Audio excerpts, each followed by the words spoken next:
OTB AM. With Gillette. Get into your flow with the new Gillette Labs Razor with exfoliating bar.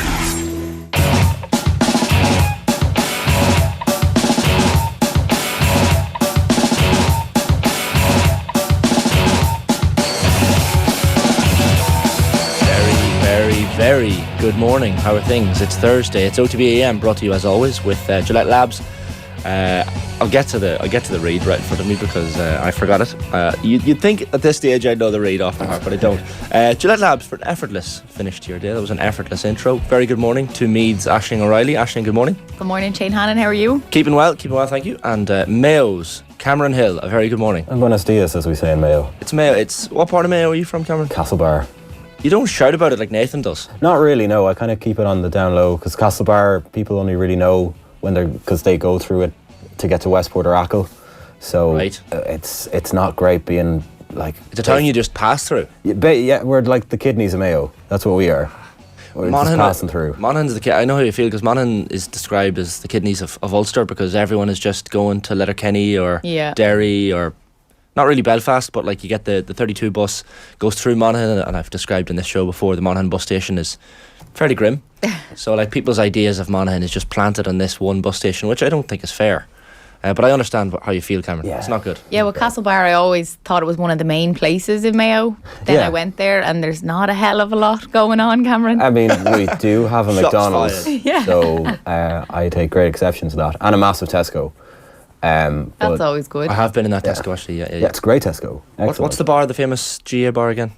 Mick Burns. Mick Burns, of course. Yeah, I've been in it. It's a fantastic bar. I stayed in Swinford actually for the Mayo Galway game. Okay. Yeah, I know. I had to go out a little bit. There was no accommodation in Castlebar. No. Yeah, it was packed out of It's only for Castlebarians.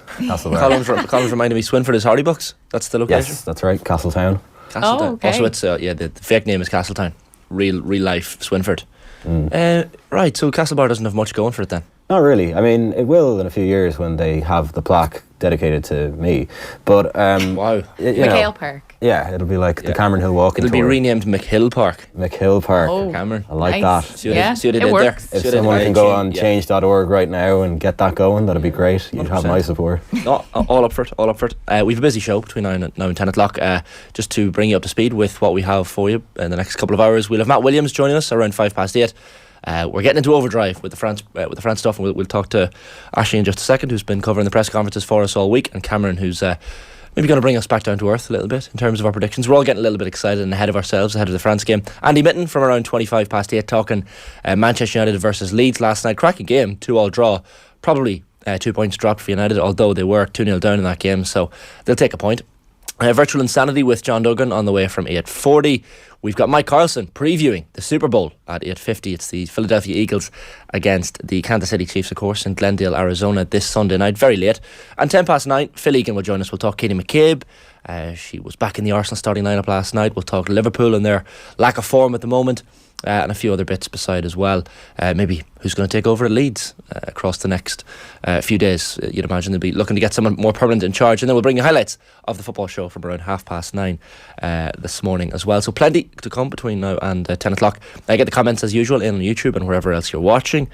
So Katie McCabe, guys, back in the Arsenal team last night. A woman of the match performance, I should say. 1-0 win over Man City. This was in the FA WSL Cup. Stina Blackstenius with a winner in the 93rd minute. But I mean, it's good to see her back in the team. But as Kathleen pointed out in the production meeting this morning, a lot of that Irish squad aren't playing regularly at club football at the minute, which is a little bit of a concern in a World Cup year. Yeah, it definitely is. You know, you want to be getting as much game time as possible. It's a bit surprising with Katie McCabe. We don't really fully know why. Yeah, there was all these rumours to Chelsea, and is it something to do with that?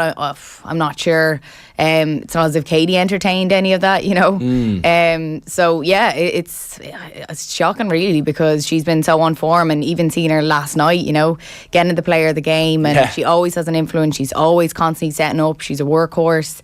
So it is a strange one. And for Vera Pauw, I don't think she'll be too worried about Katie now. That's fair. But you want to be getting game time. You need to be getting game time, and that's something that Vera will definitely be looking into. But yeah, we're speaking to her tomorrow. She's announcing the team, which is very exciting. It feels like things are getting real.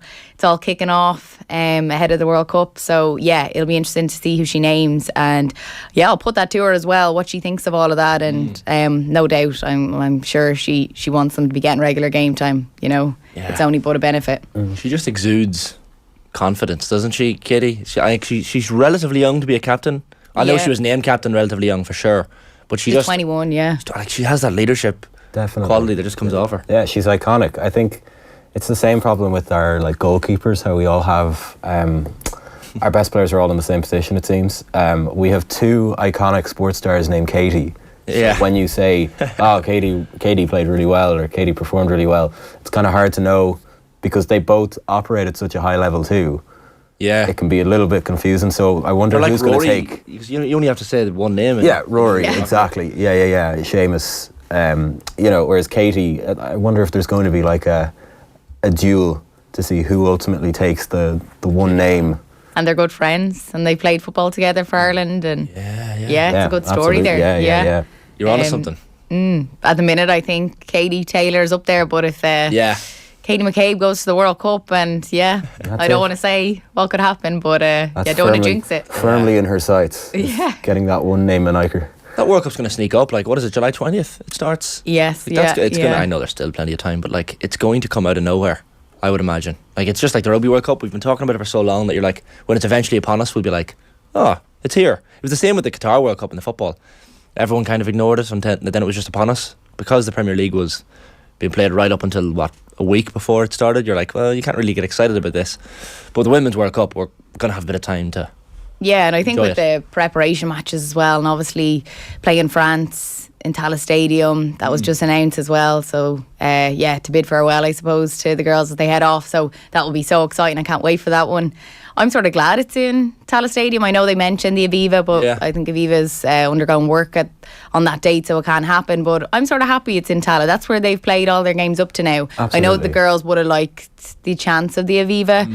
It's a good opportunity, but I think just to set them off to the World Cup, that is where they've had the big moments to qualify. Yeah. The Austria game. Yeah. So I think it's fitting that it's there, but it'll be an amazing atmosphere that it's nicely closed in. Oh, class. I think it is, and they've made it their spiritual home, and it's where the journey from where they were at one point to where they are now kind of began with that Ireland-Australia game, which was just a friendly, but you felt something's changed here. Yeah. That's true. It really has been a journey, like when you think back to where they were to now. And it's always been Tallaght, so yeah, you're dead right. It's July 6th, so 2 weeks before the World Cup gets underway in earnest. Fergus Keogh in the comments on YouTube. I love watching Shane, but do I mean Lowry or Hannon? Well, you probably mean Lowry, to be fair, Fergus, but I won't hold that against you, to be fair. Noel Cal says, hope lots of United talk today. We will talk with Andy Mitten later on about the match against Leeds. JP Wright, voice actor, if you want Man United and Monaghan talk, this is the show for you. This is the problem. When they give me the reins, I will just go off on Monaghan a little bit, but they've Every lost. single day. So this is the thing. You always mention get a Monaghan like at least once a day. Yeah. You'd swear I got a bonus for every time I said the You're word just Monaghan. passionate, Shane. Yeah, I am passionate. People are like, oh, I heard you talking about Monaghan the other day, and I was like, well, I talk about Monaghan every single day, so nothing new there. We got an email in yesterday, so to remind people, I picked myself and Colin picked our Manchester United Premier League era 11s. Sorry, it wasn't the 11. It was the top 10 Manchester United players of the Premier League era, so it wasn't positionally dictated. Just a reminder, this was my selection, which garnered a little bit of controversy. So we had Dennis Irwin at 10, Van Nistelrooy 9, Vidic at 8, Schmeichel 7, Ronaldo 6, Cantona at 5, Wayne Rooney 4. Yeah, I could have had Wayne Rooney a bit higher maybe. Roy Keane at 3, Ryan Giggs at 2, and Paul Scholes at 1. And Scholes definitely garnered a little bit of controversy being number 1, but for me he was just fantastic. But we got an email. And this isn't one of those like abusive emails that can come in every now and again. This was a very well scripted, well thought out email from Lee Kelly. So hopefully he doesn't mind me reading it out. I'm sure he doesn't.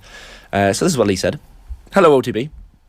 Listen to the show daily, but I'm based in Canada, so do not watch on a live field. I obtained the email addresses online Today on OTB AM, Shane picked his top 10 Manchester United players of the Premiership era.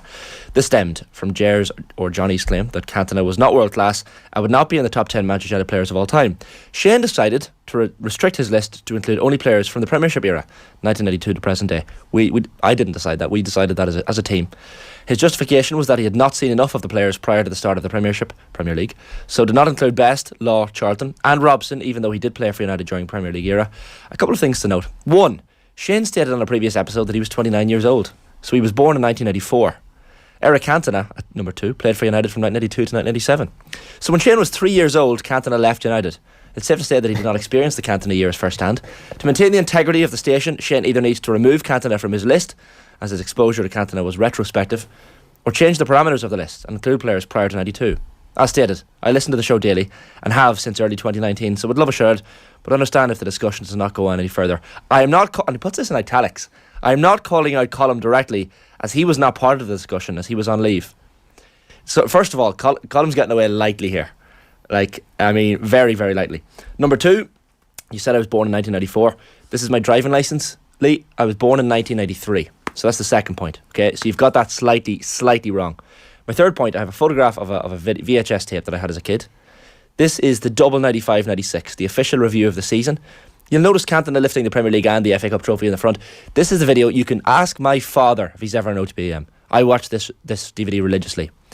So I've seen a lot more of Cantona than I have of Robson. And the second photo is myself in one of my favourite jerseys. There's a photo shoot I did on Instagram, not for this specifically, but a number of years ago. My favourite jersey growing up, Cantona 7. Lee, I understand your point, but Cantona was one of my favourite players. I saw plenty of him growing up. Yeah, maybe some of it was on those videotapes. It wasn't all live, but I just felt called out. You know what? It was a very well put together. Like he had an argument and he stuck to it, but I felt like Colm got away very, very lightly. It's Colm's mate, yeah. Colm's also writing in the fact you're calling it a DVD backs up Lee's point that it was surely a VHS. I was just saying for all you kids out there who don't understand, if I said VHS, half the people under. Well, what age do you have to be to know what a VHS tape is? Oh God, I'm guessing from about 97 onwards. Yeah, born 97 on. I think around that. Yeah, my younger brother was 97 and he'd know what a VHS tape was. Yeah. He's on the periphery. Yeah, I say onwards. You're yeah. Cameron's never given away his age on the show, and I'm not going to ask you to start doing that, Cameron. But are you familiar with VHS tapes? Oh yeah. There's a tape that's still in the house because my dad inexplicably got a VHS player last year. A what player? A VHS player. Sorry, I went a bit Scottish. VHS player. Yeah, VHS player. Yeah. And there's a tape of Johnny Giles talking through Leeds' 72 FA Cup run. And the highlights from that is incredibly worn at this stage because myself and himself would watch it a good bit. And that pretty much formed my love of the club. But yeah, no, the VHS, fond memories. You know the way you stop, rewind, and it'd just go through the whole thing. You could see the whole thing in front of you, like in grey, just white noise coming across the screen. There was something very nostalgic and therapeutic. You had to be there. You had to be there. Was that Ken Doherty? Yeah. Yeah. I recognise the voice. But I used to watch. Yeah, Fireman Sam was my big VHS when I was a kid. You'd throw on Postman Pat the odd time, but it was Fireman. I wanted to either be Fireman Sam or Eric Cantona as a kid. I think ours was Lion King, every morning. Yeah, Saturday mornings. I don't think we had a lot of VHS. I'm trying to think back, but yeah, Lion King was the big one. Was it Grease? Grease, you watch Grease on VHS. Grease. Yeah. Or was it Jojo? And Emma. Jeez, everyone in there is watching Grease VHS. You're all about 3 years older, maybe. I didn't know. I didn't. Grease. It was Thomas and Friends, Fireman Sam, as you say. Yeah, Thomas and Friends was Thomas the Tank Engine. Yeah. Right, yeah. Teletubbies. And then The Simpsons, if I was good. Right. It'd be like a video with 4 episodes. I knew 4 episodes of The Simpsons. If you were bad, Thomas the Tank Engine. If you were good, The Simpsons. Oh no, if I was bad, it'd be gone for a week. I wouldn't be able to find it. Right. Because they know I'd stick it on. There's just something very, there's class about it. Take the thing out of the box, put it in, stop, rewind, wait there for 3 minutes as it rewind to the start. Yeah, even hearing the whir. Yeah. The whir of it rewinding was class. Oh my God, yeah. When you rented one, you'd almost have to put it back to the start before you give it back. Wasn't that a thing? Yeah. It was like an unwritten rule. You had to do that. Oh, even that, even just going to the the VHS shop to be able to go and pick them out. Remember that? Was it R.I.P. Extravision. Chartbusters? What was Friday it? night Was one ritual. as well? Oh, you just walk in and you could get 3 for like $4.50 for 3 nights, and you just walk around for like an hour trying to pick what you wanted to watch. Good times. You get fined if you didn't rewind it. Colin says, "Yeah, you won." come on now. Oh yes. We all I knew know. there was something there. Yeah, we definitely never did that, and half the time we never brought them back. Like he was constantly keeping it. You'd rack up a fine. Toy Story, I think, was another one I had. The original Toy Story on VHS. The original Toy Story. Okay. Original. Wow. Sorry, as opposed to Toy Story 2, 3 or 4. Bohemian 29s on YouTube says the Canadian chap is right. So you see 90 minutes of the 95-96 season. Well, that's okay then. Why isn't that okay? Like I saw some highlights of Eric. Like, I saw a lot of highlights of Eric Cantona. I watched a lot of Eric Cantona growing up. I mean, Jesus. This is like, when people are like music snobs, the people who are slightly older than you're always like, you don't remember that. You don't know what that's like. I walked to school in my bare feet. What are you talking about? But you put him number 1. No, sorry, Cantona was 5. Oh, sorry, 5. Yeah, it's Scholes. was number 1. And you've seen him in person. He was just complaining that I had Cantona in the top 10 at all because I hadn't seen enough. Yeah. But Well, that's fair. But like Brian Robson came slightly before Cantona. So I didn't see, like, Robson wasn't really on those tapes that I was watching. I had a 92, 93 tape as well that Robson would have been in, but no, it was mostly Eric Cantona.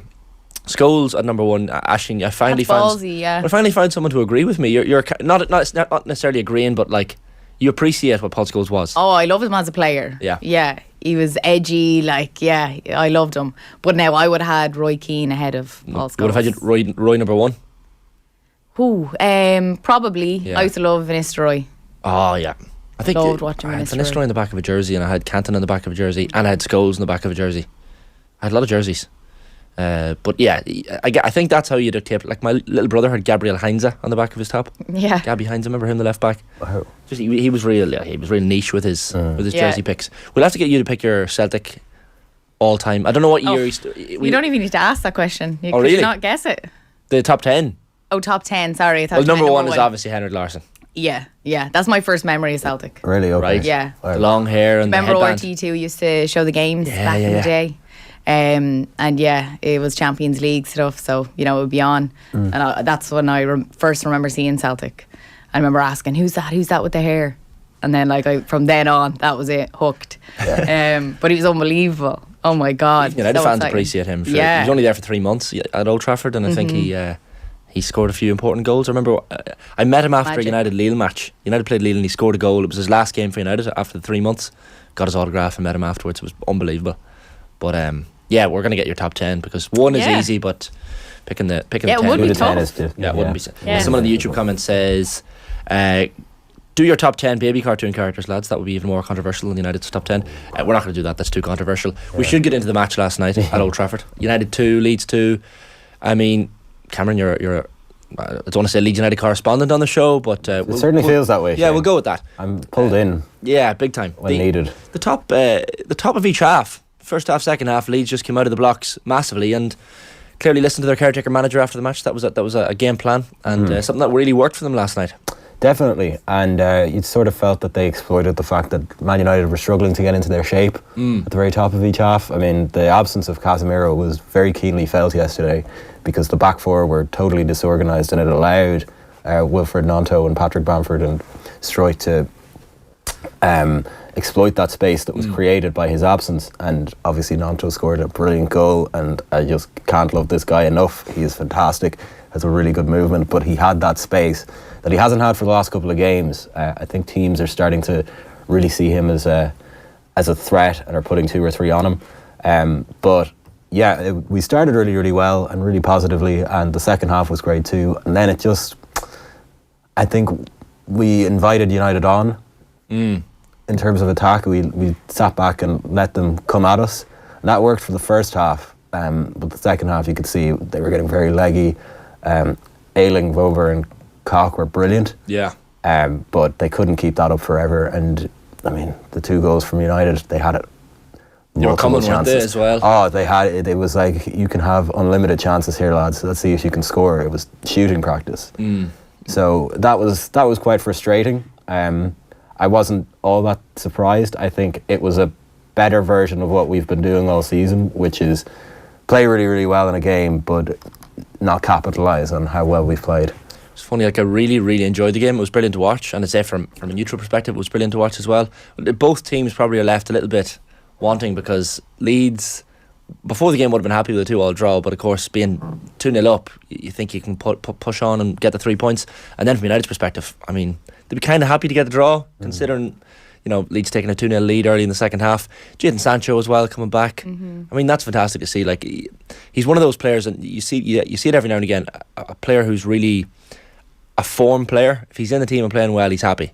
Yeah. And Eric Ten Hag, after he scored the goal last night, there was a smirk on Eric Ten Hag's face. And even listen to him speaking afterwards about him, like, it was so nice the way he spoke about him and just delighted for him. And, you know, he could be like a fantastic world-class player. Yeah. You know, he just needs that confidence, and he played with that last night when he came off the bench, and it was great to see, obviously, everything that he's been through. But I think from a Leeds perspective, like, it's one they let go, like, Big you know, time. they left behind. And I think I read it would have been the first time in 42 years that they would have bet Man United at home. Yeah, Like, that's incredible. So yeah, massive disappointment there. But I think Den Haag probably left thinking, you know, it's a hard one. They changed things up in the second half, and probably his substitutions were really the game changing moments. Marcus Rashford, he played out on the right wing. He moved him into the centre. He looked a lot happier, played with a lot more freedom. So I think that was really all Den Haag there. But yeah, I think he would walk away thinking, okay, what happened there? How did we slip up? But also, thank God, we came away with a point. Yeah, take something. I think, like,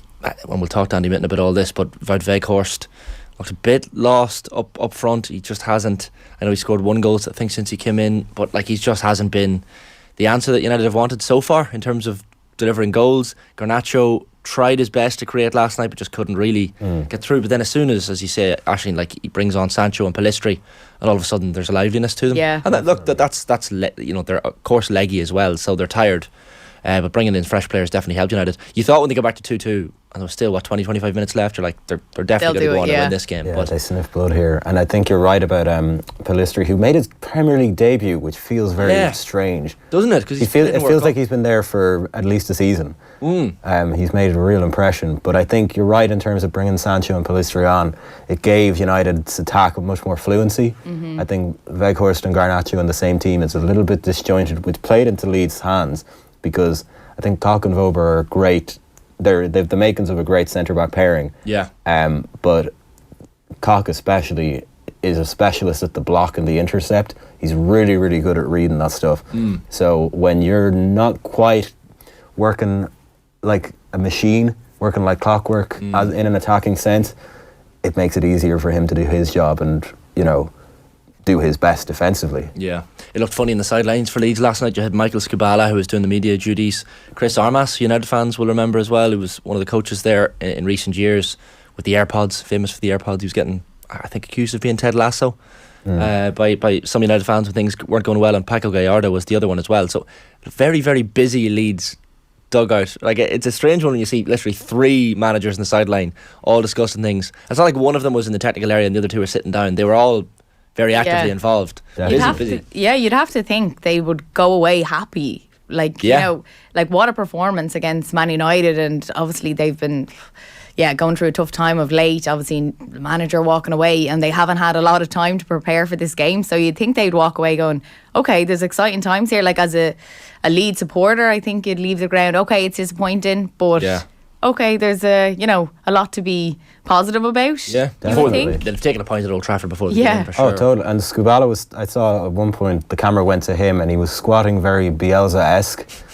without the box, without the ice box underneath him. But it was a good kind of, in films where it's like reference. Yeah. It's a tribute to Bielsa. Felt very pointed towards Marcelo Bielsa. It was like, that's nice to see again. There's 2 of the things I noticed from the match. We had a still here of the free kick from Aronson, the United wall. That's a very grainy photograph. So that's Rashford on the left. Fred's on the ground. It's Rashford second from left in the photograph, and Varane. Sorry, I know you can't really get an idea from this photograph, but the 2 of them, now this ends up hitting the post, this free kick. But the fact that a free kick like that in the Premier League goes through a wall directly, both of them, both Rashford and Varane, jumped out of the way. Like, at Sunday League level, in a wall, if there's 4 or 5 men or women in a wall, you obviously lock arms and you do not move. Like, you stand there, you jump, but you make sure that no gaps come in the wall. I mean, that's the basic definition of a wall. Yeah. But, like, I could not believe what I was watching last night. When you saw the replay and I was like, how did that get through the wall in real time? And then you see the replay and Varane and Rashford just dive out of the way. A turn, yeah. It's completely bizarre. Brendan Aronson must be like Moses. Yeah, exactly. To part that Red Sea so simply. So strange. The other thing I noticed was from Michael Scubala's, I think one of the Sky picked this up on the TV cameras, his notes. I can't remember, what does it say in the notes here? Be calm. Believe is the second from bottom. Close middle, I think, is the second from top note. Yeah. And I don't think anybody on Twitter could work out what the top piece of handwriting said. I think the point was that his handwriting was terrible. Yeah, close middle is second, believe is third, and be calm is fourth. Oh, transition play, Colm says. It does actually look like transition play. That's the best. That's the best. And it's definitely real. Apparently so. Yeah. That's from Michael Scrula's handwriting last night, or Scubala's handwriting last night. That I was going to call it Scrula because it's a scribble, but it's fairly, like, who's he handing that to?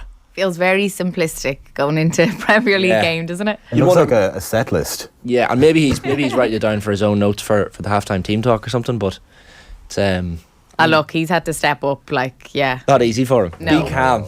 Be And calm. we get to do it all again on Sunday. Oh yeah, Groundhog Day. Yeah. Ellen Go Rose. again. The second leg. It's a bit strange, isn't it? A little bit. Yeah, having it. Going straight up there. Why did Leeds look so much better so quickly, Cameron? Dangerous in the final third. I think they just were they were given more of a free rein to do the things they do well. Like, we love our counter-attacks, and it's definitely felt this season, despite all the problems, that it's returning to the quality of the Bielsa era. Yeah. I think our control and composure on the ball probably needs work. We're not that great at laying siege to the box, really. I was talking on Monday about that Brentford game, or Tuesday, about that Brentford game, and just we kept going through the middle where they were flooding the players. Brentford were.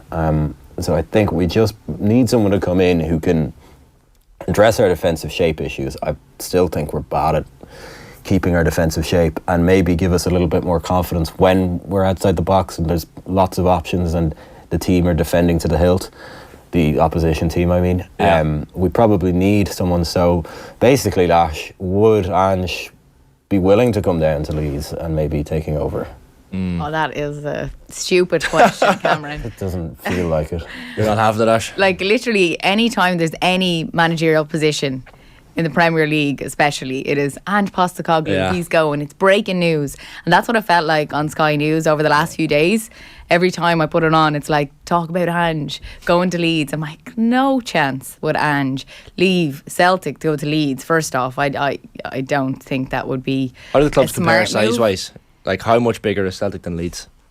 It's hard to quantify, obviously. I personally, I would think, even just like, club. yeah. Wow. Are you having that, Cameron? Not at all, no. I would say Really? we're probably about the same now.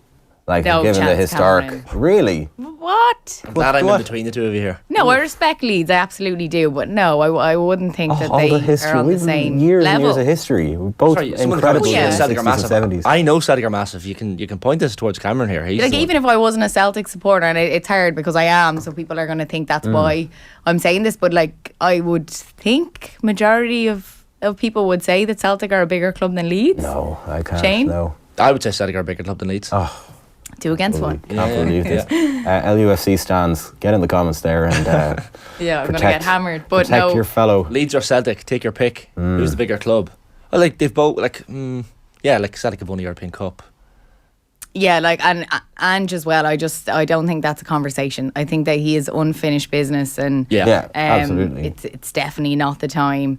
I would never rule out down the line. Like, if he wants to further his own career and whatever, you know, unfortunately, that might be the way it goes. But at the moment, what he's doing at Celtic, you know, the players he's bringing in, especially from the Japanese league, you know, it's been unbelievable to see. So, Geez, the we comments don't are want gonna, him to. I can already tell they're going to be split here. Don't want him to leave. Oh, really? Bobby Dwyer says Leeds are a bigger club Yes. than Celtic. Thank you, Bobby. Bobby. Thank you. Brandon says Leeds can be bigger, but not yet. Edward Freeman says Celtic are a once famous club. Hold your ears, Aisling. Celtic are a once famous club in a bit part league. Any club in the EPL is a big step up from Celtic and the EPL. Like, I used that comment. Yeah, I think that's unfair. Tell me something else. Zen TV said this is a better one for you. Celtic are a Champions League club. Leeds aren't. Leeds are tiny compared to Celtic. Woo. No. Who's that? That's Zen TV. No, Zen. Zen. My mate Zen. Wow, this is I made peace with that, Zen. Could be controversial. Bobby Dwyer's also trying to get at me here this morning. He says Man United fans still thinking they're title contenders, but they've Veghorst up front and drawing at home with a team fifth from bottom with no manager. I don't think United are title contenders at all. Not a chance. Not now. Top 4 is an absolute definite possibility for United this season, but no, Premier League not a chance. Keep the comments rolling in. We're going to turn to the rugby now as well. Aisling, you've been busy all week at the press conferences. Stuart McCluskey, James Lowe. Who else was up this week? Dave Kilcoyne. Yeah, Johnny Sexton. So yeah, it's been busy. I was over in Cardiff for the game against Wales, Principality Stadium. How was that experience in the press box? It was good, yeah. I was really looking forward to it because so many people had told me about the Principality Stadium and the atmosphere, especially when the roof is on. So that was the case. So I suppose before the game, it was so loud, like it was electric. And then there was a bit of a stunned silence because of the start that Ireland got. And it picked up again come the second half when Wales got a bit more momentum. But yeah, it was a good experience. Like I spoke to Gerald Gilroy before the game on Friday evening, and he sort of said, watch out for there'll be pints flying, there'll be people getting sick and all this. And I was like, what? And obviously there was reports of that before at the Principality Stadium, and that was the case. So we were in the press box. And all of a sudden, we are live on air at this point. Gordon Darcy's to the right of me, and to the left of me, there was another Welshman who was live on air. And yeah, a pint came flying from up above in the stand, as if someone kicked it, because it came at a serious force. And I was wearing a white jumper, and it came down the whole back of me, all down the side of my hair. But the guy next to me now took the brunt. Completely drenched. Really? Yeah. And he was live on air as well. He was live on air, yeah. Did he just continue talking, or? And it was a tight squeeze in this press box, so like there wasn't much we could do, to be honest. I just laughed. I just said Gerald Gilroy was right. Do you think someone pinpointed either yourself or the Welsh reporter was like, that's who I'm going to stop? Yeah. Put down on purpose. Sick of this now. I'm sick of us losing. But other than that, it was a really good experience, and Cardiff's a good city. Yeah. Great buzz about it. Is there, very messy. Very messy. Was it? Yeah. The stadium is right. It's in the city centre, isn't it? Amazing, especially from like a reporter point of view, or anyone that's working at the game. You're always travelling and there. You're trying to work out the logistics with all your equipment and all of that. But like just literally a 2-minute walk from the hotel. So love that side of it. How did the players feel this week? Like we mentioned, you're chatting to Lowe, McCluskey, and Sexton and Kilcoyne. Is there a bit of confidence? Because France. We've been bigging up France, but at the same time, we're the number one team in the world. So is there an ultra feeling of confidence before the game on Saturday afternoon, or is there a little bit of reticence that, okay, France against Italy weren't exactly what they usually are? The performance wasn't there fully. Yeah, there's definitely a confidence around this Ireland team. They're really embracing the number one tag. They don't mention it unless we ask them about it. Yeah. But there's definitely a confidence. They are embracing being the best. And yeah, they like to be the favourites. They don't talk about it or anything like that, but they're happy to be the favourites. If that's the way it is, like Johnny Sexton yesterday said, if we're favourites, we're favourites. That's fine. He doesn't read too much into it. But yeah, I think against France, a lot of them haven't played against France. So like the likes of James Lowe, like they spoke about, I can't wait. I wanted to play against France. So they're getting their opportunity. Obviously with Johnny, he missed out the last 2 times they played France.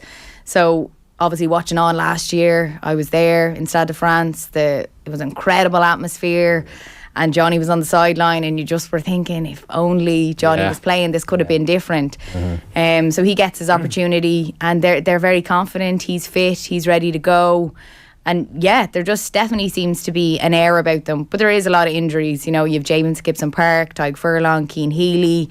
There's doubts now over Dan Sheehan.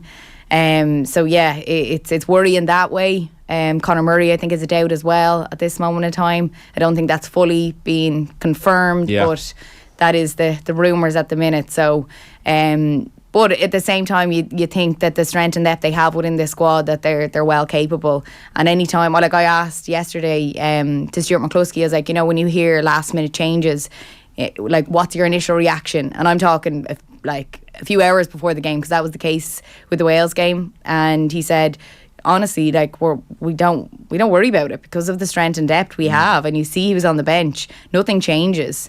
You know, your play doesn't change. So, and you've seen that with Conor Murray. You just slotted in. You know, he did brilliant. Billy Bealham, like brilliant game. So they don't worry. But there's definitely there's an air about this team at the minute. Cameron, before we let you go, your predictions for Saturday afternoon, Ireland France? I think it's going to be much tighter than we probably are thinking here. I think it was Andy Dunn who said it'll be 10 or 15 points to Ireland, and I'm not 100% sure that's... I love the confidence though. I like the confidence, but I think France, it would have been a different story if France put in a real performance against Italy. I've been listening to French podcasts this week, and they are very on edge now that they didn't play well against Italy. They lose to Ireland for the first time since 2019, and then they've Scotland next. It could be a real problem for them. So I think Ireland are just going to squeak it. I'd say 2 or 3 points. Okay. But I think, you know, this notion of, it wouldn't be too bad to lose a game. Both teams, I've heard that peddled around. Like, would it be this bad? Would it be all that bad to lose a game this far out of the World Cup? You know, reset, refocus, bring us back down to earth, which is a bit like they're both standing at a door saying, no, after you. Yeah, you don't want that. You want this to be a titanic clash. So I think Ireland by 3, but much closer than everyone else is thinking. I'll take it. Cameron, great stuff. Thanks a million as always for joining us. Now, time to take a quick ad break at 8:05 this Thursday morning. Matt Williams will be with us after this to continue our Ireland-France build-up. Back in a sec. OTB AM. This is OTB Sports Radio. Have you subscribed to the OTB Football Podcast? Troy Parrott obviously injured the hamstring in the process of scoring. He's got no pace, I'm afraid. He's a nice footballer. He hasn't scored many goals, as we know, as well, but he's at that level. I don't know where he'll end up. He's obviously only on loan at Preston. He'll go back to Tottenham, but he certainly will not get anywhere near Tottenham's team, I'm afraid. Subscribe now to the OTB Football Podcast stream wherever you get your podcasts and download the OTB Sports app. OTB AM. With Gillette. Get into your flow with the new Gillette Labs Razor with exfoliating bar. 6 minutes past 8 on this Thursday morning. Time to continue our build-up to Ireland versus France this Saturday afternoon in the Six Nations. Delighted to welcome to the show this morning Matt Williams. Morning, Matt. Morning, mate. How are you? Keeping well, thanks. Keeping well. This favourites tag that we were just talking about there before the ad break. Ireland are wearing it well. Number 1 in the world. Do you think we're right to be confident ahead of this Saturday? I certainly have a right to be confident. Yeah, 12 games in a row at the Aviva. Unbelievable performances since November 21. Spectacular style of rugby that is long overdue in Irish rugby. I've been calling for it for 20 years, and finally we've got a coach that's brave enough to implement it, and look at the success we're having. The only caution I would tell everyone is forget the world rankings. They're a waste of... I'm not criticising world rugby, because until we all play each other in the same calendar year, they are a mathematical estimation. I think what everyone has to realise is that there is very little between the top 8 teams in the world right now, which is the first time in my lifetime I can say that. Usually there's an ocean between number 8 and number 1, and there's not. So every team is capable of beating every other team on any given day in the top 8. And we saw that in November. Australia beat Scotland, should have beaten France and could have beaten Ireland. Australia are ranked 7. Argentina have beaten New Zealand, Australia and England in the one calendar year, and they're ranked out of the top 8. So, you know, there's this notion of we're clinging to number 1. You know, it doesn't really matter. It's not important. All that's important is statistics and is winning and trophies. Forget the world rankings. So what's happening on Saturday? You've probably got the best team in the world, and that's my opinion and a lot of other people's opinion, coming to the Aviva. And so this will be the biggest test in Andy Farrell's time as coach at home. And it'll be a wonderful game, a great day, but let's look at it in that light, not on 1v2 and all that, because really, you know, it's not right. It's not accurate for people to think that. It's a number that's made up on statistics. And I'll tell you why. Ireland played South Africa in November for the first time since 2017. I think it might have been 18. Australia have played them twice each year. in that period. So Ireland's played them once in 5 or 6 years. Australia played them 12 times. Yeah. So it's not apples and apples. I'm not saying that as an Australian. It's the same with New Zealand and everyone. What we have got a great Irish side on our hands who are playing brilliant rugby. That's what we got. Yeah, it is skewed a little bit when you think about the fixtures and who plays who more regularly, and that probably speaks to that as well, the competitiveness of the games of the weekend, with Scotland beating England at Twickenham and Italy pushing France all the way. Is that a dangerous time for Ireland to have France off the back of a game against Italy where they know in the next game they have so much more to improve? It's no good time to take on France. Well, that's a fair point. Yeah, this is I think, to put it in perspective for everyone at home, this is a French side that's been on the planning boards probably since 2016. So the French Federation that long ago sat down and said, like, we're going to have a crack at the 2023 World Cup. What have we got to do to be successful in that? So while they had a group planning the bid, they also had a group planning the team. And I know that for a fact because I'm here in France and I'm around the academies. And what they've done is specifically target their age group. So they worked out, okay, in 2023, who's going to be in that side? Who's going to be in that 22 to 28 to 30 year bracket? And let's really go and work. Let's invest in our underage teams. Let's invest in the academies. Let's give grants to all the academies across France for equipment and weights and coaching. And let's have a big talent ID program, and let's go at the 20s. So a few years ago, when these guys were coming through, they made the under-20s final 3 years in a row and won 2. Now, this is a long-term plan that's aimed to peak in November 2023. And this French side is not an accident. It is a plan.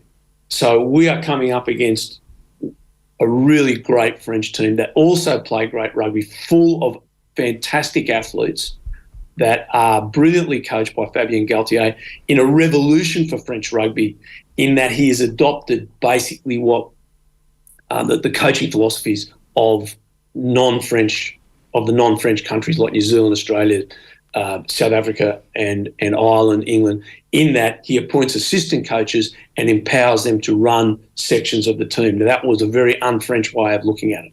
He's also brought them up to world-class strength and conditioning levels, which, again, 5 years ago was not the case in France. And so you have a really well-conditioned team, brilliantly coached, with exceptional talent, playing a really established style of rugby. And like Ireland, they have won a lot of games in a row. They've also beaten South Africa and New Zealand, like Ireland. They've developed their talent. When they went to Australia and Japan in the last 2 big tours, they left all their players at home and took complete new teams, the seconds and thirds teams, who performed exceptionally well. So they have depth, they have skill, they have talent, they're really well led and really well coached. And the country, that is France, is totally behind them. It is an extraordinary feeling, I'm talking to you from France, to see how the nation is united behind a team coming into a World Cup year. So I think we have to be really cognitive of the size and enormity of the task that is facing Ireland on Saturday. This is harder than the All Blacks or South Africa or the Wallabies or anyone else who has come to Ireland in Andy Farrell's time. This is a different beast. This is an exceptionally good side. They played poorly last week. Will they bounce back, or are they in bad form? Look, the Six Nations week to week is really hard to tell. But I can guarantee you this, it's going to be a great battle. Yeah, that was sort of my question, Matt. I was thinking, where are France from this time last year? Interesting one. That they certainly didn't play well on Saturday. Now, referee Carlson, the English referee, penalised them off the park. It was really hard to them. Their discipline was poor. The trouble is we don't know, but I think what France have earned the right to is a bad game. So they have played so exceptional. They've won the Grand Slam. They've beaten South Africa and New Zealand at home. They have been an extraordinary team along the similar lines of Andy Farrell's team for about the same time period, maybe a little bit more than Andy Farrell's team. And they have gelled and been very cohesive. They weren't there last week. So every team can be forgiven a game. That's the nature of the beast. And we also, I'm being very dismissive of Italy. It's wonderful to see Italy coming back. They've been Australia, beaten Wales, and pushed France. So we have to say this Italian team under Kieran Crowley has mightily improved, and that's great for the competition. As long as they don't do it against Ireland and our teams. Everyone wants Italy to play well as long as it's not against them. So I think that the jury's out, but expecting anything than an absolutely titanic performance from France on Saturday, who understand fully what this game is about, I think would be naive. There's a little bit of strength and depth in this Irish team, Matt, that maybe we have seen in previous years, but it feels more concrete now. Like you almost feel if Johnny Sexton were to get injured, touch wood, Ross Byrne is there and in form and ready to take the spot. And as Aisling said at the top of the show this morning, Gibson Park pulling out of the game against Wales so late, and Murray just steps in seamlessly. There's something in that this team is there for each other, but also when there are moments like that where there are late injuries or pullouts, you don't feel as concerned as maybe years gone by. It's because the quality of the depth that Andy Farrell's put together. I mean, there's an apocryphal story that a late call-up player was in the huddle for Ireland on the day before the game, and he's there and he's got tears in his eyes and says, "Boys, I'll die for you tomorrow." And one of the other guys looks at him and says, "You probably will." Now, that's because the depth in Irish international rugby was poor. You had 15, 17 players. Look what Andy Farrell's done in the last 12 months. He's sent a developing team to play New Zealand Maori in November. And the national team coached those guys, so they doubled their workload. They then played New Zealand up here in a week of a test match in November, again doubling their workload. They sent teams to South Africa and sent the national, not Andy himself, but national coaches to take those teams in Africa. There's been a plan in place, and a really good plan, and I absolutely salute Andy Farrell in what he's done with this, and the way he's conducted himself in the last 15 months has been superb, and we're seeing it on the field. Depth at international level is not an accident. It has to be cultivated and developed, and Andy Farrell is doing that. And we're seeing this trend around the world going back to the A teams. Now, the A teams were big in the amateur days in the early 2000s, and they got scrapped because of money. And what have people found out? We're not producing the next tier of player. They're not ready for that giant step from club to international. And when the big game comes, we bring these guys up, they fail. And they don't fail because they haven't got talent. They fail because they haven't been developed. And Farrell has developed this group of players so that we've got Craig Casey coming in. Well, it sounds like it until the team announced, we don't know. We've got Craig Casey coming in. Look at the journey Finlay Beelam's been on. He played really, really well last week. Now he's got a massive challenge. Cyril Bay and Moshon and Antonio, probably the biggest and best front row in the world. Like, he's got a battle on his hands, but I think the young man's up to it. That doesn't happen by accident. That's a plan, and that's development. That's why. And Andy Farrell, I heard a comment from him saying last week against Wales, the roof's closed, so it's noisy, but he also wanted a dry pitch. But he also said, I hope the bus is late. Now, why would a coach say that? He's trying to put his team in adversity before the World Cup. Mm-hmm. He wants them to deal with adversity. And so, while everyone's going, everyone's focused on this game, and I get that, and it's an important game, and so you should focus on this game and the Six Nations and so on. Andy Farrell, for the first time as a coach, an Irish coach in my time, and that's 23 years I've been dealing with Irish rugby, he has got a long-term plan for the World Cup. He is not totally focused on the Six Nations. He wants to win the Six Nations, and Ireland are a very good spot to win the Six Nations. But there is a subplot, and that subplot will be in late October in Paris. Irish coaches in the past have not done that well enough, and this guy is doing it really well. He won't mind that he's got 3 or 4 guys out getting experience against France, because there's going to be a day at the World Cup where they take on France, and he might have injuries, and he's hoping that they'll grow and develop and move forward. Yeah, it's a very good point. Like, I actually do feel he wants these challenges. Mm-hmm. Yes, of course, it's disappointing to have players out, but he wants to see how the team grow and how they can play without these major players. And as we've seen it, Conor Murray and the likes, just Finlay Beelam just slotted right in. But just when you mentioned, Matt, about the World Cup, obviously Ireland play France in the World Cup, so is there a feeling that Ireland need to beat France at home to be able to beat them in France? Look, it's a long time before we face that challenge. The French are coming here knowing that they've got one more game after this at Twickenham, and then they're not leaving home till next Six Nations. They've got the whole World Cup in their beloved culture with the support of their team, the way they like to eat, the way they like to conduct themselves, which is different to the way we do things in Ireland and the UK and the Anglo-Celtic world. It's a very different way they prepare. They know this is their second last one. So they're coming here full of confidence, knowing what they've got in the World Cup. I don't know that it's essential. Like, if we beat France, does that guarantee us we're going to beat them then? Doesn't. But it would give Ireland a lot of confidence and momentum building towards that. And I think there's one thing we've got to keep in mind. One loss leading into a World Cup doesn't mean the World Cup's going to fail. Like, you can't just keep winning every game forever. The game doesn't work like that. Somewhere along the line, everyone loses. So, but it's like last week where France didn't lose; they played poorly, and that's the difference between a great side and an average side. Yeah. But even if Ireland lost, it doesn't mean it's the end of their World Cup. Just as if France lose, it's not the end of their World Cup. So I think we've got to keep all of these things in perspective. It's a major step along the path towards the World Cup, but it is not the World Cup. We're not there till we're there. So this is the Six Nations. But the France will get confidence out of this and just say, like Andy Farrell, Fabien Galtier is an exceptionally smart guy. He will be saying to his team, this is tough. This is the number one team in the world. They haven't lost in 12 games at home.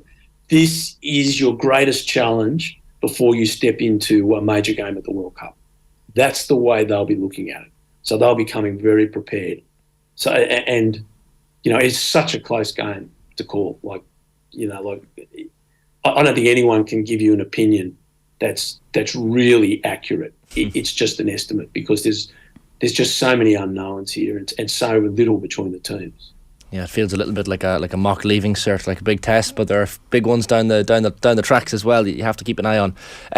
Even looking defensively at France, Matt, so their stats from 2022, most turnovers of any nation, missed the fewest tackles, third best tackle success rate.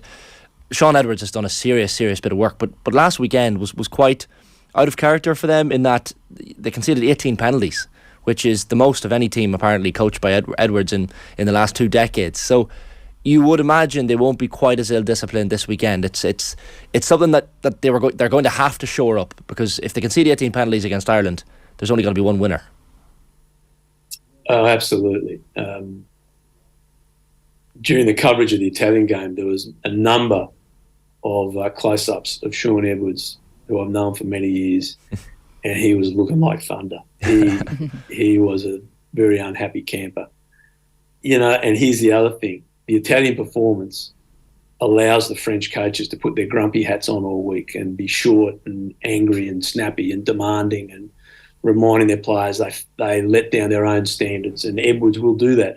Robbie Kearney, I'm not talking out of school here, Robbie Kearney told me a great story the other day when we were on TV and said that on the Lions tour, Edwards put a video up in one of the warm-up games and in the defence, one of the Lions players was down in the background getting attention and not in the defensive line. And he stopped the film and asked the player, he said, "Is your leg broken?" And he said, "No, coach, my leg's not broken." He said, "The only reason ever on the rest of this tour you're not in a defensive line is if your leg's broken."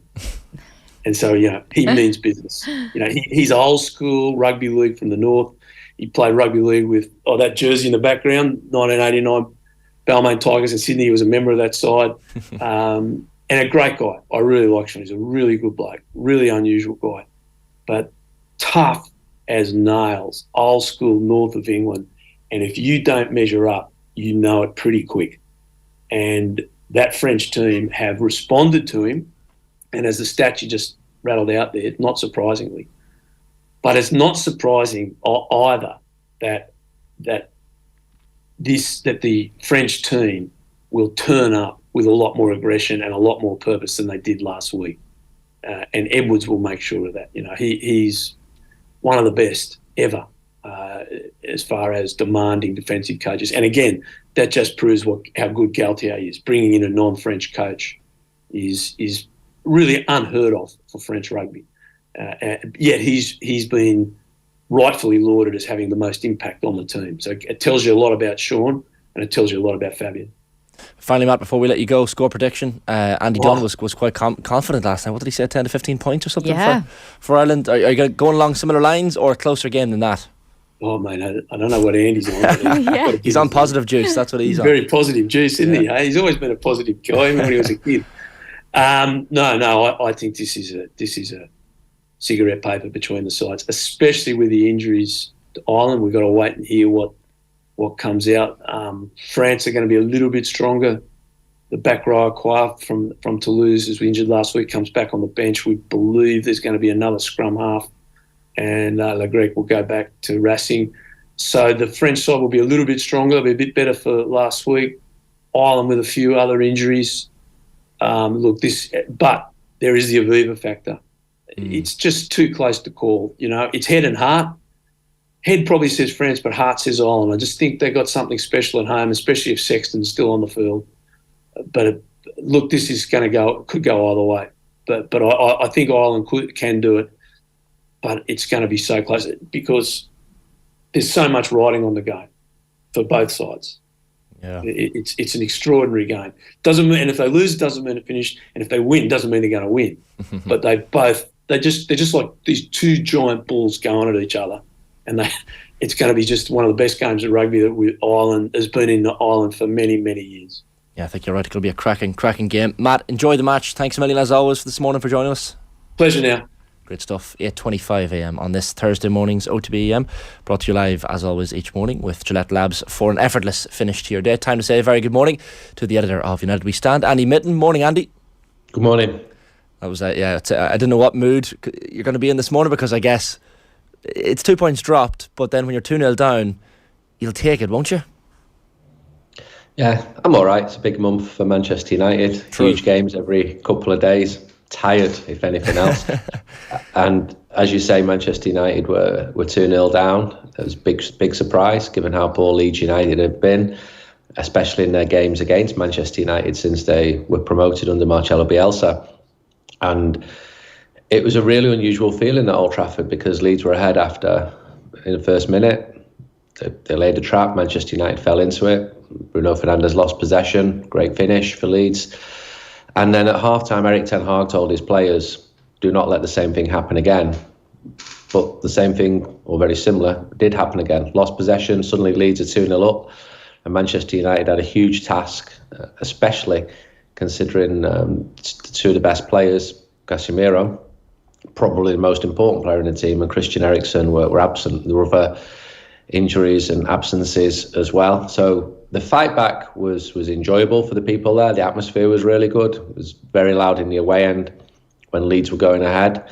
And then Old Trafford sort of surged, and I didn't, even though the goals were scored in good time, I don't think Manchester United were playing well enough to justify the 3 points. I thought Leeds were worthy of their draw. Then again, Manchester United had lots of chances, came close. So for a neutral, it was a very, very exciting match for those who were there. It wasn't on British TV. Was it televised in Ireland? No. I think it was all the New Zealand and South African channels and all the dodgy channels that had it last night. Yeah. So I think I asked someone in TV after the game. There were like 4 or 5 territories in the world which weren't showing the match, and North Korea was one, Iran was one, and we've just named a couple of the other two. So it seems strange on one level, because there's a huge rivalry between Manchester United and Leeds, these two big northern, predominantly working class cities, only 42 miles apart, and Leeds United are a huge football club. But that rivalry has waned as they've been out of the Premier League. They were out of the Premier League from, I think, 2004 to 2020. And there's a whole generation of fans where that rivalry didn't really exist to them. But you felt it last night. I was stood outside Old Trafford last night when Leeds fans were walking into the stadium, and it was pretty vicious and they were flanked by lots and lots of police, and it was a very sort of laddish, raffish Leeds following, and they were walking in, and the songs were pretty unsavoury on both sides. And I like rivalries. I like great rivalries in football. I like the edge in football, but there was stuff there last night which was beyond the pale, and that was before the game, and then the game started, and that was even livelier. Yeah, and of course the press position in Old Trafford is very close to the away fans, so you'll have heard a lot of that vitriolic chanting coming, as you say, from both sides. It is something that we've noticed. Even maybe, I don't know if it's a post-COVID thing, but the rivalries are back. And as you said, there was a generation that totally missed out on Manchester United, Leeds United rivalries, but it seems to be heading back to where it was before, as you say, 2004, that era.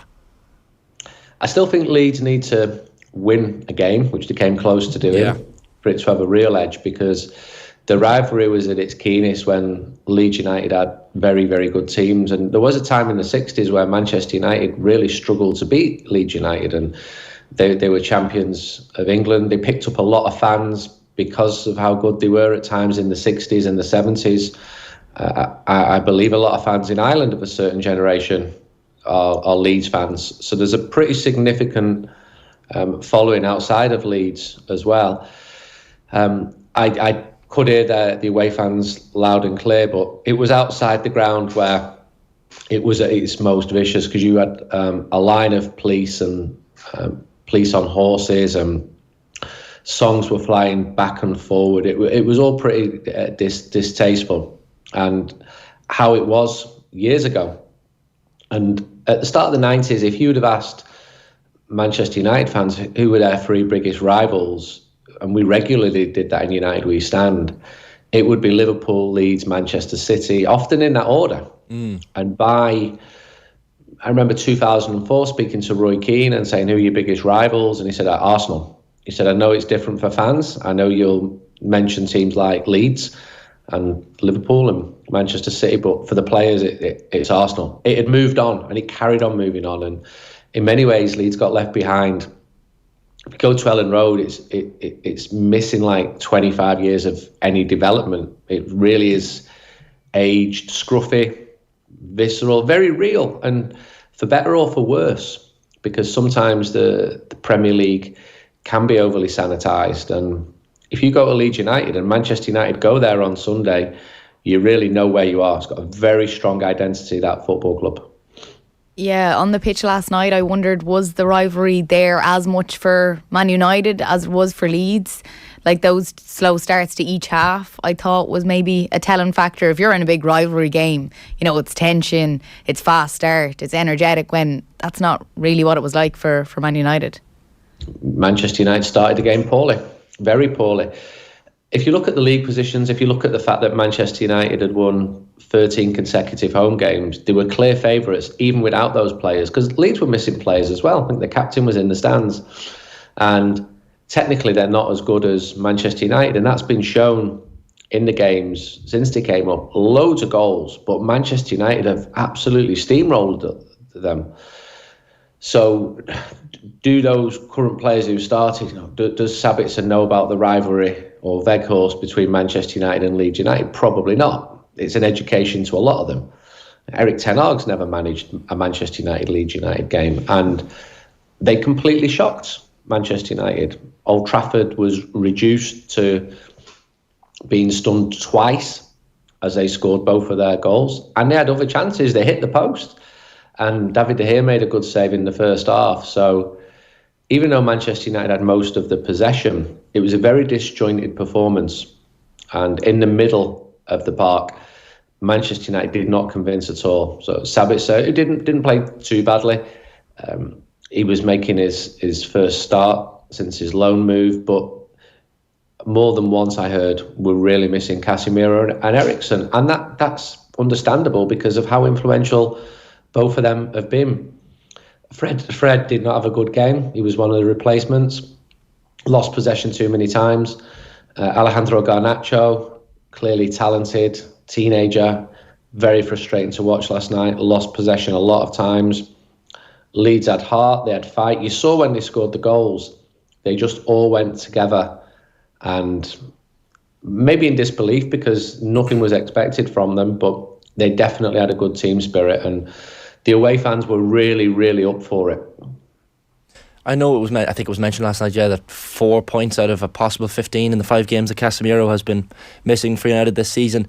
On Weghorst, Andy, like, you could see the pictures of him in the stands when he was taken off, and clearly not happy to be taken off because he's not scoring the goals that he wants to be, or getting involved maybe, or even holding the ball up like a lot of United fans expected him to be doing. Is that working? Is the Weghorst stuff working? Because as soon as Rashford then moves into the middle, United all of a sudden appeared livelier and more likely to score. He was clearly frustrated, and I think strikers are when they don't score. He had almost no service, and strikers need service. He didn't have a good game, and he isn't the type of player like Anthony Martial who can stretch the lines, and he's a reference point and at his best, and he's had some decent performances. Did okay at Arsenal, did well at Nottingham Forest away in the first leg of the semi-final. He was effective, and I know that Marcus Rashford enjoyed playing with him, but he didn't have a good game against Leeds United. And as you say, when the changes were made, Marcus Rashford moved from being started on the right, but he only started in that position because of injuries and absences to others. So the substitutions were probably the bright point of Manchester United's night, with Jadon Sancho especially lively, and he scored. The 2 goals were very good. Marcus Rashford's header was excellent. But you had a side where Diogo Dalot was coming back in. Players who've been playing all the time were missing, and it probably showed that Manchester United's squad depth is not very deep. When you've got that first 11 with Casemiro, they've beaten anybody.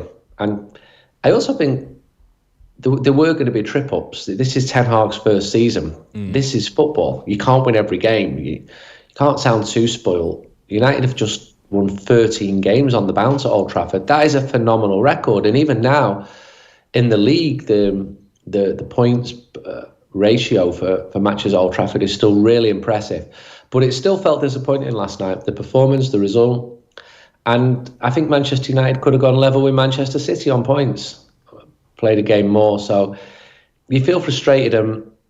The stat about Casemiro is a good one, but it's 1 win in 4 now in the league for Manchester United, so it is a little bit of a stumble, and that can't become too much of a stumble because February is a really, really important month. You've got the 2 games against Barcelona, who aren't bad, and you've got Leeds on Sunday, and you've got a really difficult game in the League Cup final against Newcastle United at the end of this month.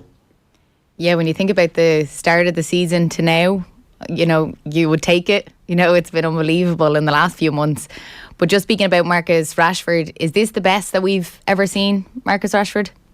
Yeah, I think in confidence, I think in terms of his scoring record, he scored again at Old Trafford. I think that was 6th consecutive game that he scored at Old Trafford, scoring really good goals. Scored with a header last night. It was a fantastic header.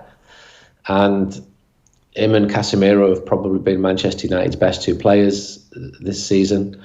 I dread to think what Manchester United would look like without Marcus Rashford, because there is a real shortage up front. You think back to the start of last season and all the players that United had up front. Cavani, Ronaldo, Sancho. Sancho's been missing since October. He came back and was probably the bright spot, but Marcus Rashford is a vital player for Manchester United, and one of the players who can draw those winning moments, can change a game, which the very best players can do. And he's really needed because there's so many games, it's relentless, and you're seeing some pretty weird results, not just in England. Real Madrid are starting to trip a little bit, because there's too many matches in this season where the World Cup took a big chunk out of it. So whoever fares best in that really hectic schedule is probably going to be triumphant. It's Jadon Sancho, who you mentioned, Andy. Really, really good to see him back from a United fan's perspective, and he just looks. You mentioned the word confidence there for Marcus Rashford. He's definitely a confidence player, Jadon Sancho, and you could even see Erik ten Hag break a little smile when Sancho scored the goal, and of course he probably was expecting his team to go on and score the winner. But Sancho with a smile on his face is a dangerous proposition, and clearly the time he spent away doing his own individual training and stuff in the Netherlands has worked a treat so far. Yeah, he's still early, but you're right. And Erik ten Hag was effusive about him after the match in the press conference, talked about him being a brilliant footballer, and I think he's handled him well. The early evidence suggests that. In October, his form had fallen away badly.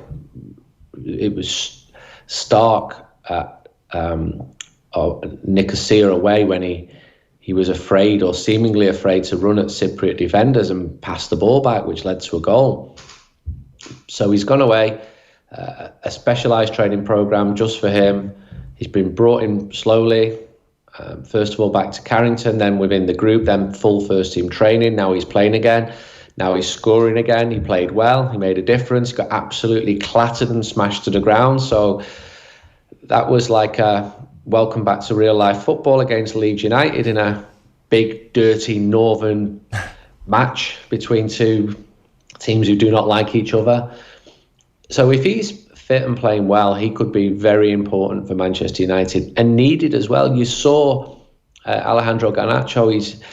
He's still very wasteful. He's still very young. Jadon Sancho is much more experienced, but Erik ten Hag really spoke well of him after the game. And of course, that's to help lift his confidence as well, because those quotes feed through, and people like me talk about them on shows like this, and that's probably good management, because Jadon Sancho will see them and think, all right, the manager's backing me. And he absolutely is. Yeah, I was just going to ask about the relationships that Erik ten Hag has with the players. Like, listening to him speak about Sancho like that, and as he was coming off the bench, he sort of had his hand around him and they were smiling, and it just feels like everything that he's been through, to give him that time and to build him up with his confidence. It feels that Erik ten Hag has this good relationship with players. Is that fair to say? Yeah, it is fair to say. They respect him. I don't think you'll ever have a situation where all 25 squad members are thinking, this guy's the best thing I've ever known in my life, because you're always going to have unhappy footballers or sports people who are not chosen, who feel slighted over non-selection. But absolutely, your point is true. He's really rated by the players. The results are good, the performances have been good, and that all just feeds into positivity. You also have a couple of players who left the club in the summer, who I was told consistently were a negative drain on the mood at Carrington. I think there's still work to do, but Erik ten Hag has really impressed Manchester United fans with his management so far, not just of team selection, but the way he's dealt with big issues such as Cristiano Ronaldo. And I mean, there's so many challenges for him. Look at the case with Mason Greenwood. This is beyond the pale. This is stuff which a normal football manager would not expect to deal with. There's uncertainty about the ownership, future direction of the club. He spent a huge amount of money in the summer. He brought in a lot of players. United spent more than they'd expected to. So bedding all that down after a terrible start to the season into something that looks like a good team means that Erik ten Hag's stock is incredibly high, and he deals with the media well. He's witty. His English has improved even in his short time in England. And I spoke to him for an hour in December and came out of that thinking my opinion of him is even higher. And then I get all the sort of side feedbacks. Like, my mum bumped into Erik ten Hag in the supermarket today. She said he was really friendly, And I get that on a pretty consistent basis. Right. And it's good.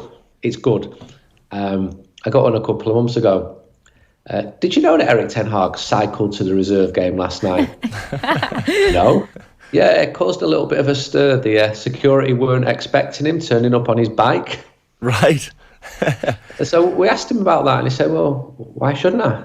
Yeah. I'm Dutch. It's a bike. What a bike's for? They're for riding. Yeah.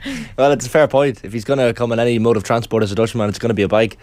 No, it's good to hear those anecdotes about Eric Ten Hag. He's clearly bedding into the club very well. You touched on something there, Andy, and I did want to get your thoughts on that. The future ownership of the club is very much up in the air. I know, is it Friday week, the 17th of February is the deadline for people to, I guess express their interest in buying the club. Due diligence ongoing at the moment.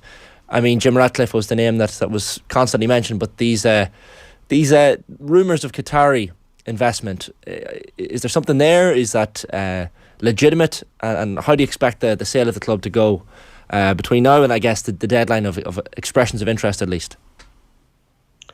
There's so much smoke and mirrors going on. So I've got lots of different contacts consistently telling me stuff, and I'm almost reluctant to report on it because you can't get a handle on what the truth is.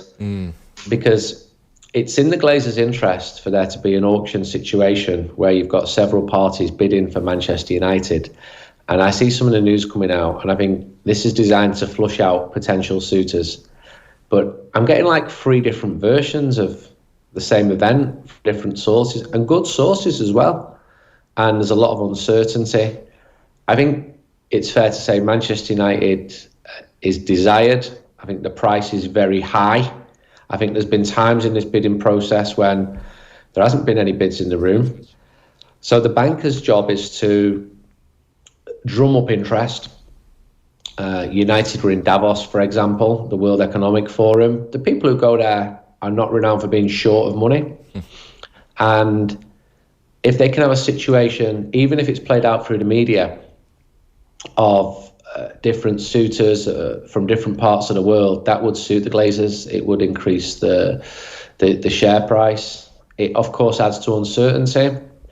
I think it could definitely split Manchester United's fan base because you will have people who are very uncomfortable about the prospect of a sports washing project, for example, and you will have others who do not care about it at all and say, I just want to buy Mbappe and win football trophies. And Manchester United's fan base is so big, diverse, the age demographics. You saw that even in the reaction to the Mason Greenwood stuff last week. So it adds to uncertainty. I don't know who's going to bid for it. Jim Ratcliffe's bid was a hard one. He's the wealthiest man, or has been from the UK. But it's not just about the UK now, it's on a global scale. And let's see what happens there. I think there will probably be, because of the deadline that's been set, we'll be hearing a lot more about this in the next week or two. Absolutely. Andy, we'll keep an eye on that. As always, great stuff. Thanks a million. Thank you. Brilliant stuff, Andy Mitten there, the editor, of course, of United We Stand, 8:46 AM on this Thursday morning's OTB AM. It is time for Virtual Insanity.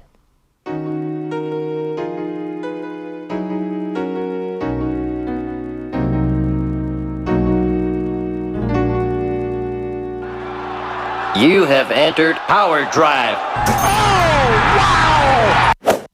I don't get sick of that ever. No. John Duggan, good morning. Good morning. I kind of want, those scratch records that kind of stop something?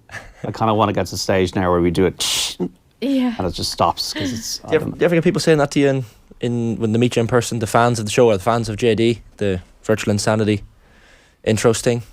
You have entered Power Drive. Nobody's ever talked about the Virtual Insanity. Really? What do the OTB fans and the John Duggan fans usually say to you in the streets? How are you doing? Well done. Well, John. Well done. Some fella came up to me in Camden Town last October when I was waiting for my nephew having a drink. Just came up out of the blue. How's it going? So as if you knew him. Yeah, and I ended up having a drink with him and his girlfriend. So brilliant. That's nice. So it's just like general, like, what's the story? How's it going? Do you like when that happens, John? Of course, yeah. It's people are always really, really sound. People are always much sounder in person, folks, than they are on social media. Yeah, I find absolutely. I've never met anybody in person that's been negative or disrespectful or not nice. Whereas social media is obviously a different beast for the minority that are on there that are idiots, but. Most people on social media are pretty sound as well. So, I get that. It is a bit of a. Obviously, we're now on camera because for so many years you'd have been on the radio and you'd be completely anonymous, even though people might know your voice, whatever. But now when you're on camera, you're not known, you're not famous, but you're not known either. So you're kind of in that purgatory. You're in that kind of limbo of the Twilight Zone where you're not unknown, but you're not you're not cool either. So you're kind of in this. Oh, you're that person who does that thing, aren't you? So you do get people shouting at you on the street sometimes, going, "All right, what's the story?" Oh, you're off the ball, aren't you? Yeah. So you get a bit of that, and obviously, look, you have just got to have, I suppose, keep your wits about you, because you don't want to end up in, I don't know, some WhatsApp group or something. Oh, did you see your man dance on the tables last weekend? You got to be aware, big time. Yeah. Don't dance on any tables, folks. Yeah. Did you be signing autographs or getting selfies, taking selfies, Sean? Or I don't think I've got to that level. I said we're in the uncool phase of people that are known. I think maybe it might be different for Aisling. No. Might be different for you, Shane. Do you get it, Aisling? No, very, very rare. Like there might be, your young girls or something like that at games and things like that might come up, which is lovely. I love that. A few pictures here and there, but very, very rare. I don't think I'm at any near that level people to. I don't know. I've had people bought me pints occasionally. Ah, well, that's ideal. Good. Yeah, you'll welcome that. That's what you want. You want that completely. So I'd be like chatting away to somebody and, do you want a drink, whatever. Yeah, so that'd be pretty cool. But you're right about the in-person. My biggest fan is on the YouTube comments is Car Crash. His name is Car Crash on YouTube. He gives me dogs abuse, usually on a Thursday or Friday. He's here this morning. He says, no Adrian to keep Shane in check. So I expect 9 segments on naff things Shane likes while I'm off to count my feet. Enjoy the show, guys. Every Friday he gives me. But I'd say if I met Car Crash, and I'm sure his name's not Car Crash, I'm sure if I met him in person, he'd be lovely man or woman. It's just I know of a radio show, a very, very popular radio show in Ireland. I won't mention the name of the radio show, that they were getting trolled on one of these message boards a few years ago, and they rang up the person or whatever. They rang up. No, I think it was a texter. They actually rang the person up, and I was like, oh. So once they would never say it in person. It's just on the. I didn't mean it. I didn't mean it. So, there's a cowardice to, I think, what a lot of people say on social media, but if you're going to go out there and put yourself up with a profile, then you have to take it, don't you? Well, most people are lovely. So I'm delighted to be with 2 celebrities this morning, Aisling and John. It's fantastic. The virtual insanity, John. We're heading to. We are Y-listers. We are Y-listers in the celebrity stakes. Not bad. Or as I say in Sesame Street, Z. So our first selection is Patrick Cantlay for the Phoenix Open. So 8 of the world's top 10, and Patrick Cantlay number 5, 60 each way, 20 to 1 for virtual money. And last year he was on his debut in this event, he was second, lost in the playoffs. So he loved his debut in Phoenix, tinkering a bit with his clubs. I'm not too worried about that. And people saying that might put them off Patrick Cantlay, but this guy is like, I think, always underestimated in the game because he's an unassuming chap. But you just look at his stats. 9th in strokes gained total last season, 8th in par 4 performance, which is necessary at the TPC at Scottsdale.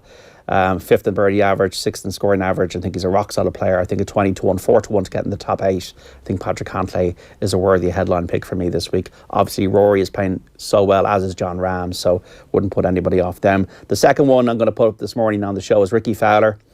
4 each way, 55 to 1. Ricky Fowler's now working again with Butch Harmon, the best coach in the game, and you've seen an uptick in his form. He's 100th in the world, but he's 23rd in the standings on the tour this season. 3 top 11s, played well at Torrey Pines a couple of weeks ago. If there's a second act in golf, Ricky Fowler might be it this year. I think he is the person you want to ride the wave with. Also, he won this tournament 4 years ago, and he's 2 solo seconds at 55 to 1. I think Ricky Fowler has the gravitas to compete with the top players if he's on the road back. We're still not 100% sure about that, but I think he could be Ricky Fowler 55 to 1 each way. And there's 2 other golfers which we put on the podcast as well.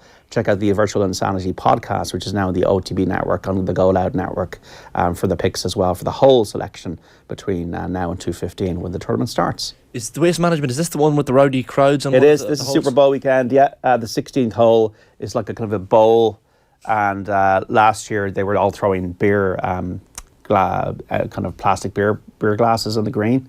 So it's for one hole on the tournament, at the course? Yeah. The 16th only? 16th only, yeah. So you got to go through under a tunnel and then you come out to the tee, and it's like a stadium situation. And it's par 3, and it's like, and then you hit your tee shot and they boo it if it's not close enough, and then if it goes close they go crazy.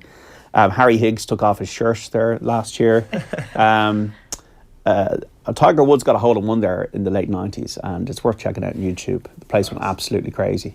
So they're all just throwing. There's all just like getting tanked up and throwing plastic beer glasses on the green. That is not what you see at golf events. No, it's the one time a year, and it's great fun. Everyone's quiet in the backswing, are they, or is it just loud constantly? No, I think there's generally respect there, but they're pretty unforgiving if you don't hit a good shot.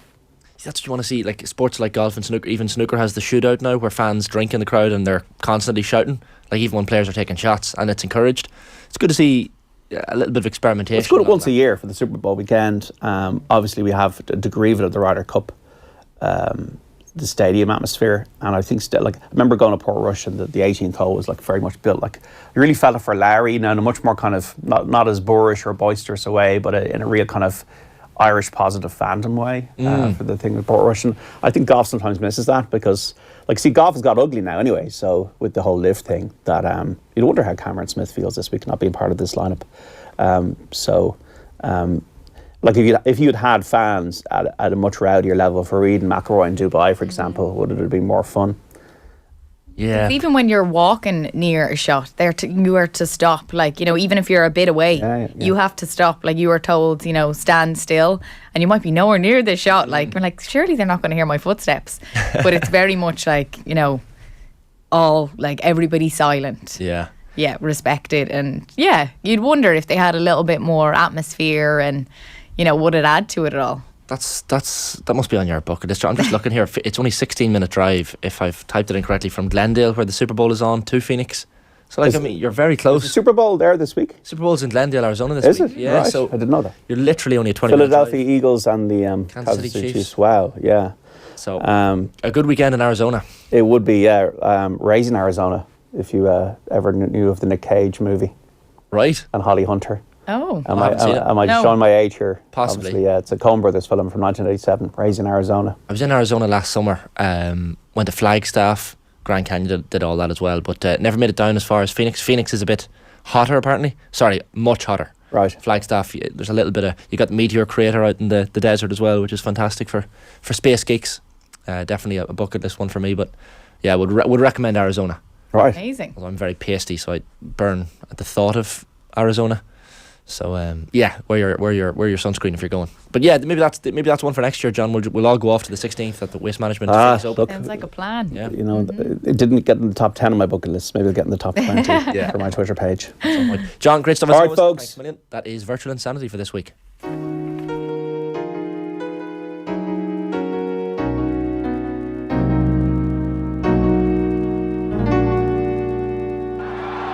You have entered Power Drive.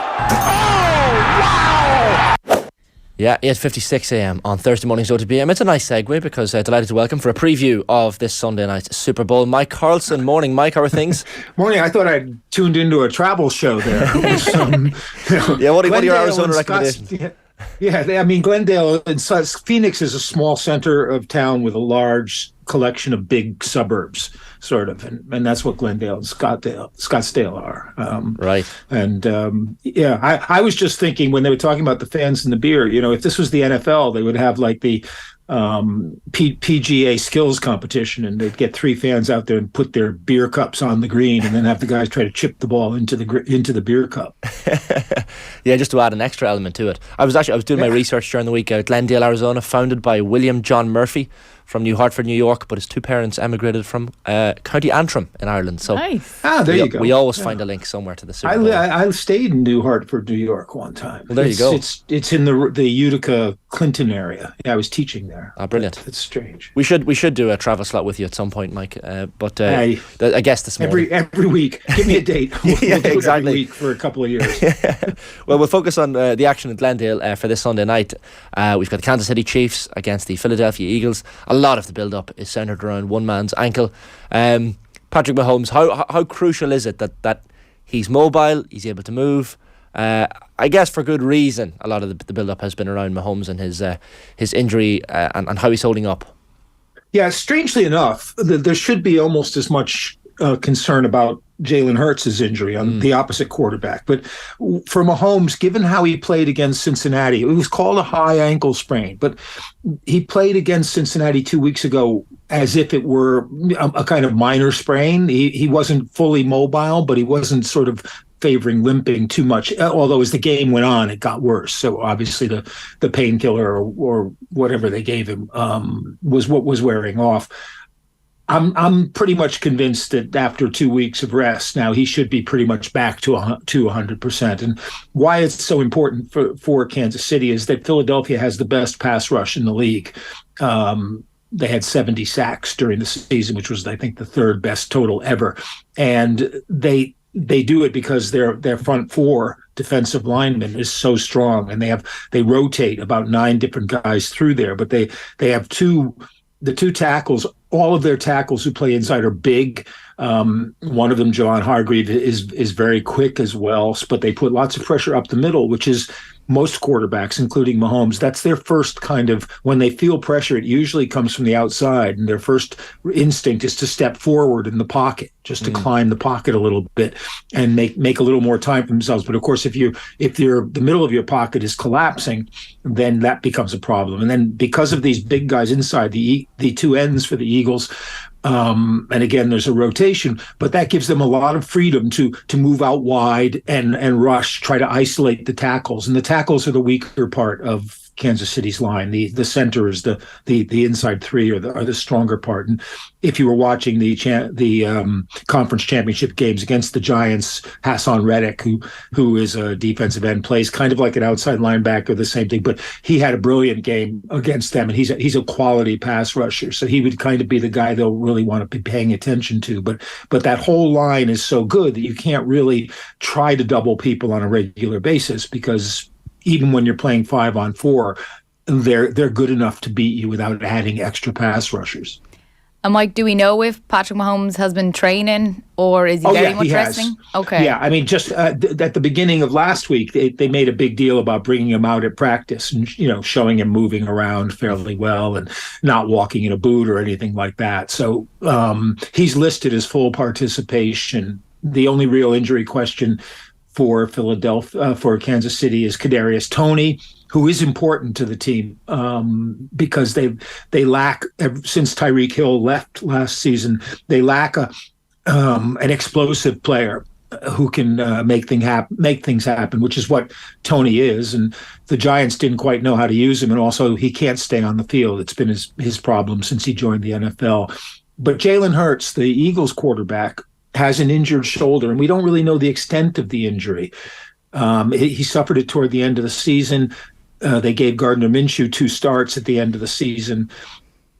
It's a combination now of based on what we saw against the Giants, of injury and or rustiness. His passing was off, and they weren't running him very much. And the key to their offense is that Jalen Hurts is probably as good a runner as anybody on the team. And when you run your quarterback, you add an extra blocker to the equation, because normally when you hand the ball to a running back, the quarterback is now out of the play, so you're playing with 9 against 11.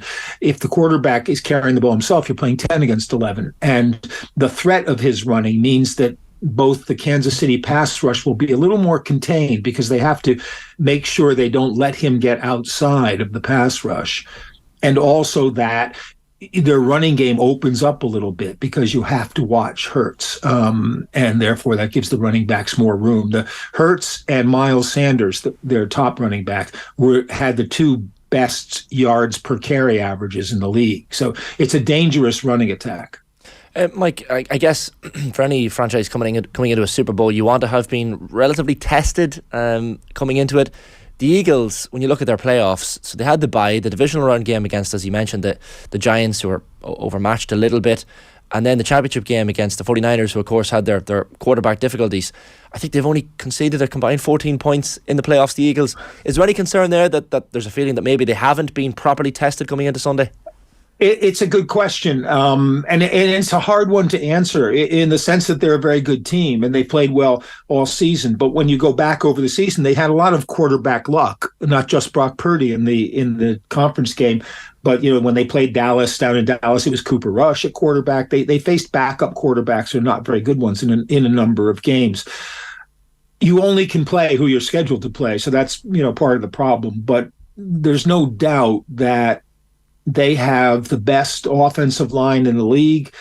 They have one of the best defensive lines in the league. They're probably in total stronger than Kansas City in those factors. They have two really good receivers, probably better than any of Kansas City's receivers. They've got a group of decent running backs. Sanders is very good. So the question really is Jalen Hurts well enough to make that offense function on all cylinders, which makes it a very difficult one to defend? And is Mahomes good enough to create the way out of the schemes that they run, to create points against that Kansas City defense? In a sense, it's kind of like when Philadelphia played New England in the Super Bowl in 2018 season. And New England was favored, and I kept saying to the guys I was working with, it's weird they're favored because Philadelphia is the better team. But of course, Philadelphia had a backup quarterback in Nick Foles, and New England had Tom Brady, and Tom Brady's Tom Brady. And we sort of feel now the same way. Patrick Mahomes is Patrick Mahomes. It's the perennial question, Mike, but for any team lining out against the Kansas City Chiefs. But how do you stop Travis Kelce? Because, I mean, as tight ends go, he's in the Rob Gronkowski mould. Not an easy task, but it's probably the best defense he'll come up against all season. Yeah, and it's basically, up until this season, you didn't stop Travis Kelce. You stopped Tyreek Hill first. That was your first concern. So Kelce got a lot underneath, and the feeling was that everyone knew that Kelce was their best weapon, so he would be facing the double teams this year and people trying to stop him. And what you try to do is control him, not let him beat you with big plays. Try to hold down the chunk plays. And he's not quite the deep threat that Gronk, when he was in his prime, was, or that George Kittle is, in terms of running fast down the seam, down the middle of the field. But he and Mahomes have such a good rapport, and he's so smart that they scheme a lot. Philadelphia's passing attack is much simpler in concept than Kansas City's, and Kansas City's runs players at all levels, trying to get Kelce open in particular, or trying to get somebody else, or create situations where the defenders have to choose between Kelce and either a back in the flat in front of him or someone behind him, try to make those openings. And because he and Mahomes have such a great understanding, and Mahomes sees the field so well and anticipates so well, routes that are what we would call option routes, where if you're facing a zone defense, you would run one way, and if you're facing a man defense, you would run a different kind of pattern. He and Mahomes know that, so he'll break that off to move to a spot where he sees that there's more space or opens up more space. And Mahomes will anticipate that. And that's what makes him so hard to defend. The Eagles have a good secondary, and they play mostly zone, and they play mostly to contain. So they're usually two deep safeties, which means nothing gets by them. They're trying not to let anything get behind them, keep everything in front. And what that concept is you're trying to make the other team beat you by consistently executing their plays and hoping or expecting that sooner or later you'll break one that gives you a not a turnover, but say a situation where you then know they're going to pass, and you can release your pass rush without having to worry too much about it. And that's going to be an interesting situation for the Eagles. Chauncey Gardner-Johnson, I think, is probably going to be a key in that, because he's the flexible guy in their secondary who can do almost anything. He can come up and play in the box like a linebacker. He can cover a tight end. He can cover a wide receiver. So you might see a little more man than you would expect from them, or possibly one man on him, and then the rest of the secondary is playing zone, and that could be a way to stop him. And then you have to you don't worry so much about Marquez Valdez-Scantling or Juju Smith-Schuster as you do against about A.J. Brown or Devonta Smith, the two wide receivers for Philadelphia. They're not quite the kind of guys who beat you individually the way they do. But if Andy can sneak them open, as a result of the concentration on Kelce, that's where Kansas City's offense could really thrive. Penny for the thoughts of Donna Kelsey and the Kelsey family as they watch two brothers go up against each other. Mrs. Kelsey's got a tough job there. I'd love to know who they're supporting. I mean, it's between that and then the fact that it's the first time two black quarterbacks have ever been starting against each other in a Super Bowl. Quite a historic Super Bowl, Mike, from a number of perspectives. Yeah, I always go back to the first black quarterback to start a Super Bowl was Doug Williams, who was playing for Washington then, and at the press day, the very first question that he was asked by a reporter was, Doug, how long have you been a black quarterback? Jeez. Well, so we've moved on from those days. Yeah, for sure. I think it's interesting because it's part of the young breed of quarterbacks and the changing nature of the NFL, which is in some ways reflecting college game as offenses have opened up, and the game has become more of a mismatch kind of 7-on-7 battle, and. Between Mahomes is a rare talent. He's got that kind of natural athleticism that you would see in great scrum halves or fly halves or midfielders, passing midfielders or point guards in basketball. He's got that ability, that vision to see the field, to be able to anticipate what it's going to look like a second later than what he's seeing. So he doesn't have to wait for a receiver to get open. He can throw to the spot where he knows the receiver is going to be or anticipates it. And then his father was a Major League Baseball pitcher. He's got a tremendous arm. And we've seen, he can throw it not just overarm like players usually do, but underarm, left-handed, back behind his back. So he's a rare talent. And Hurts is, to me, the biggest story with the Eagles, who are a tremendously well-built team by the GM, Howie Roseman, who basically learned his trade under Andy Reid when Reid was in Philadelphia. They've built depth into that team. They've gone out and got what they needed to improve them. And that big decision last year was whether they would stick with Jalen Hurts as their starting quarterback. And Hurts was looked at as one of these guys who runs really well, but maybe he's going to be a liability in the pass game. And they decided, no, he's not. We've seen what he did in college, but what we have to do is to create an offense that makes it easier for him not to be alive, that plays to his strengths. And they went out and got A.J. Brown, who from Tennessee, in a trade at the beginning of the season. He's worked out really well for them. They drafted Devonta Smith, who's a great all-around receiver. These two guys are both quality players, and you can throw them the ball in 50-50 situations and be pretty sure that they're going to come up and with wins in those situations. And that's why the shoulder injury to Hurts is so important, because if he's not really 100%, and we saw in the championship game, his balls looked like they were sailing a bit when he threw long, and they didn't run him that much. They didn't really have to in most of the game. But, those are the two questions. Do they dare to run him and risk the shoulder injury, which my answer would probably be yes, because it's the last game of the season and it's the biggest one he'll ever play. And is his passing going to be as good as it was earlier in the season before he hurt the shoulder? And again, my guess is that it probably will be that whatever combination of rust and injury that will have worn off for this game. But that to me is really the key to how Philadelphia's offense is going to play. Yeah, it feels like the telling factor here is the injuries and how players are going to be come the day. But when you look at the Chiefs, the experience they've had in the Super Bowl, the third time in 4 years, you would think that that will stand to them. It might do. It's funny because Andy Reid's legacy in Philadelphia was he produced consistently good teams. He got to the playoffs most years. He won the division quite frequently, but he only got to one Super Bowl, which they lost. And then he left, and Doug Peterson coached the team to a Super Bowl.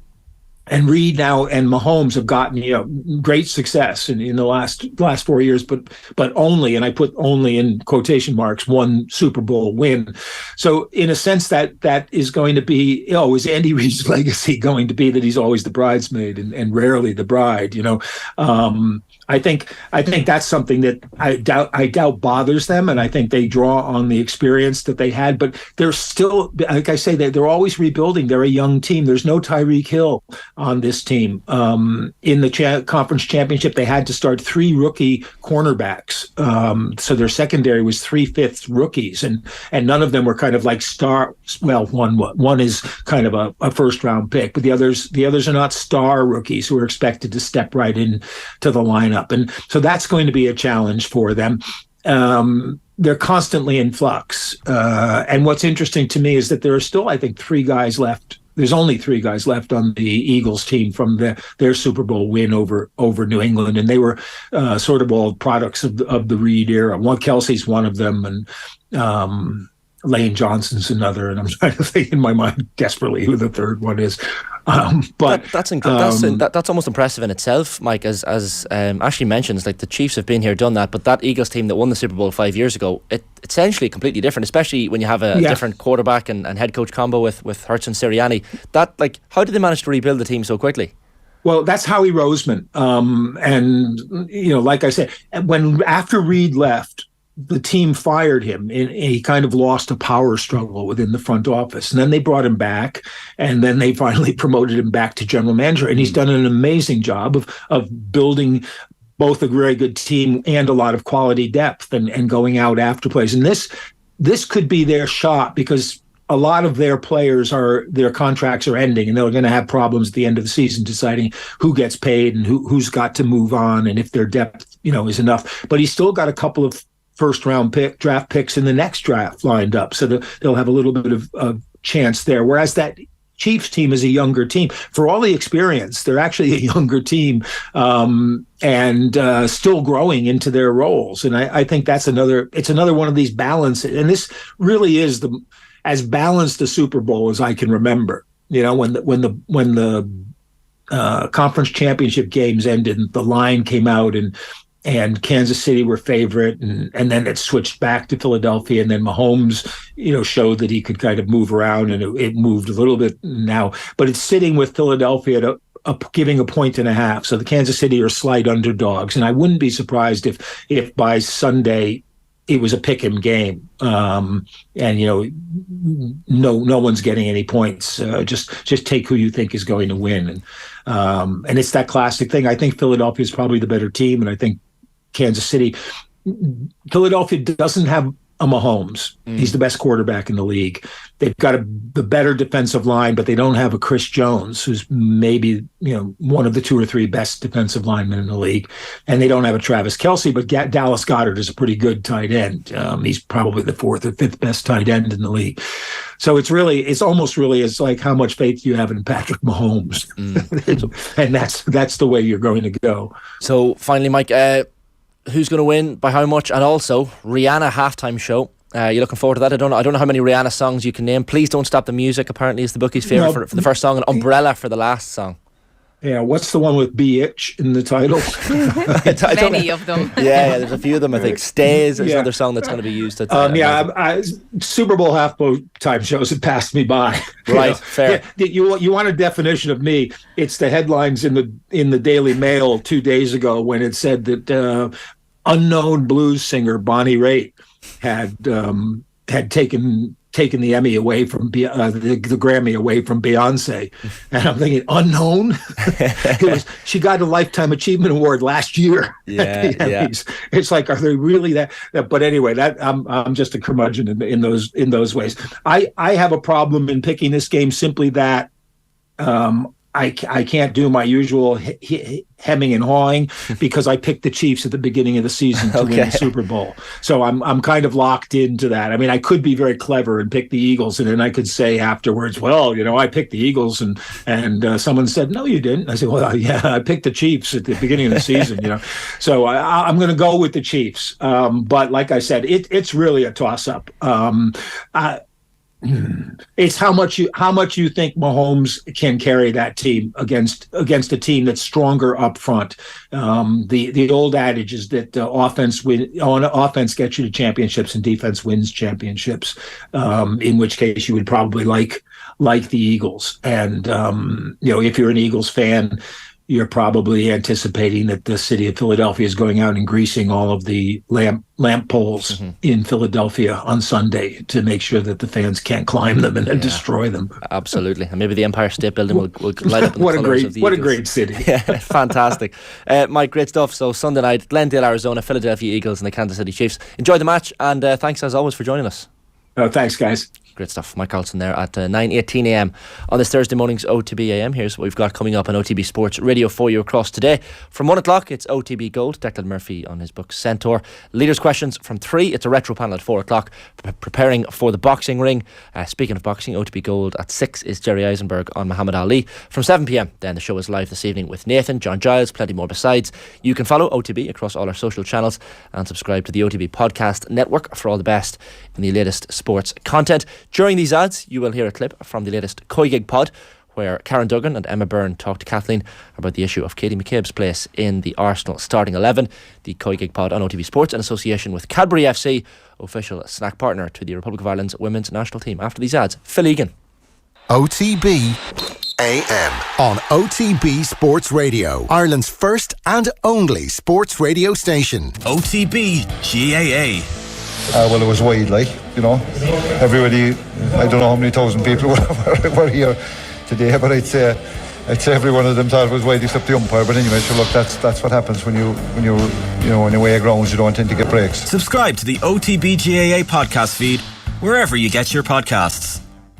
I thought Adolf's comments after the game were a bit strange as well, when he was asked, do you need a score, more scorers, and he was very adamant that they didn't have a problem scoring goals. But then he was also like, we have failed to get a player on board for the second transfer window in a row.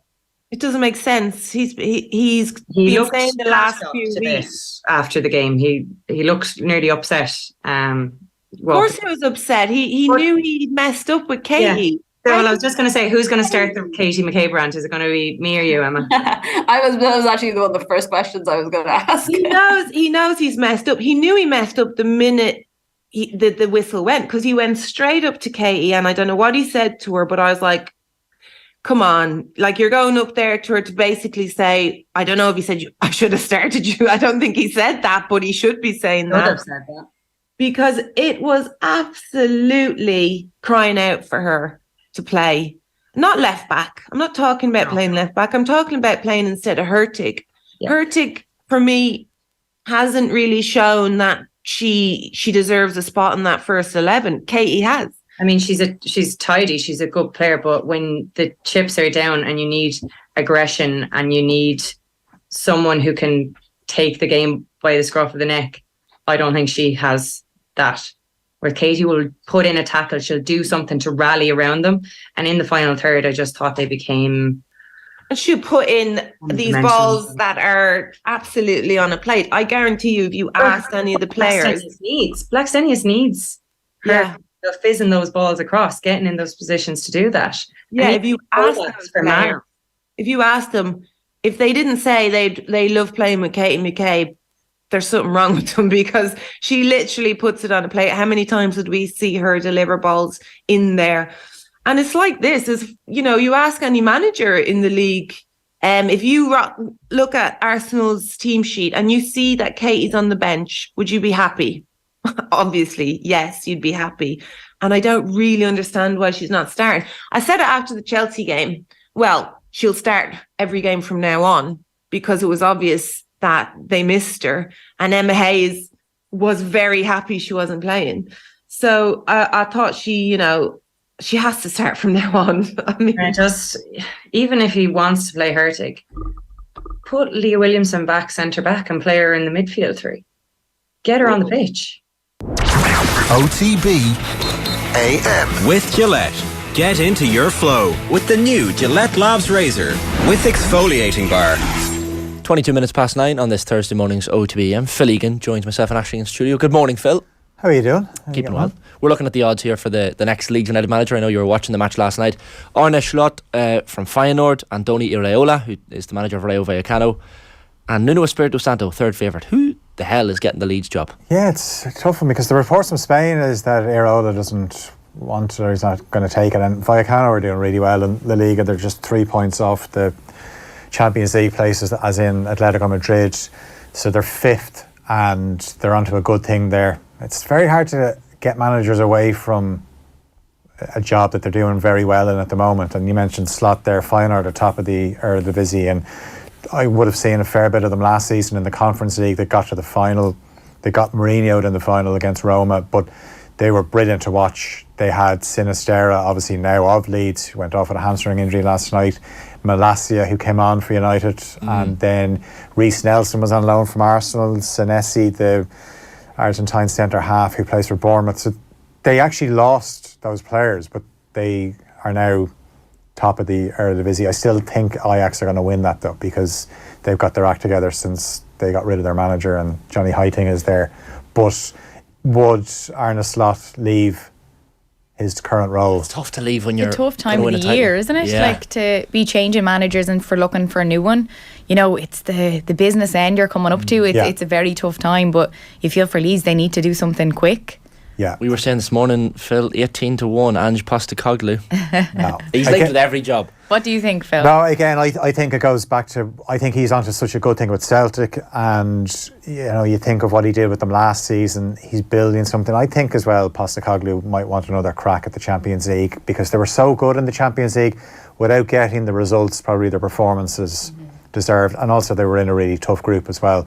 And now, again, why is he going to leave Celtic? Celtic are a massive club, as are Leeds, and people say, oh, Brendan Rodgers left Celtic for Leicester, but Brendan Rodgers had been at Celtic longer. He had pretty much won everything that he could with Celtic. Ange Postecoglou is probably thinking, you know, I've got more silverware to win here. And even listening to both of them, you get a total different feel from Ange Postecoglou. Absolutely, and his values and everything else, and you feel like he wouldn't up and leave like that. Yeah, no, I would be very reassuring to Celtic fans. I could see the smirk on Aislinn's face there when you said they're both massive clubs.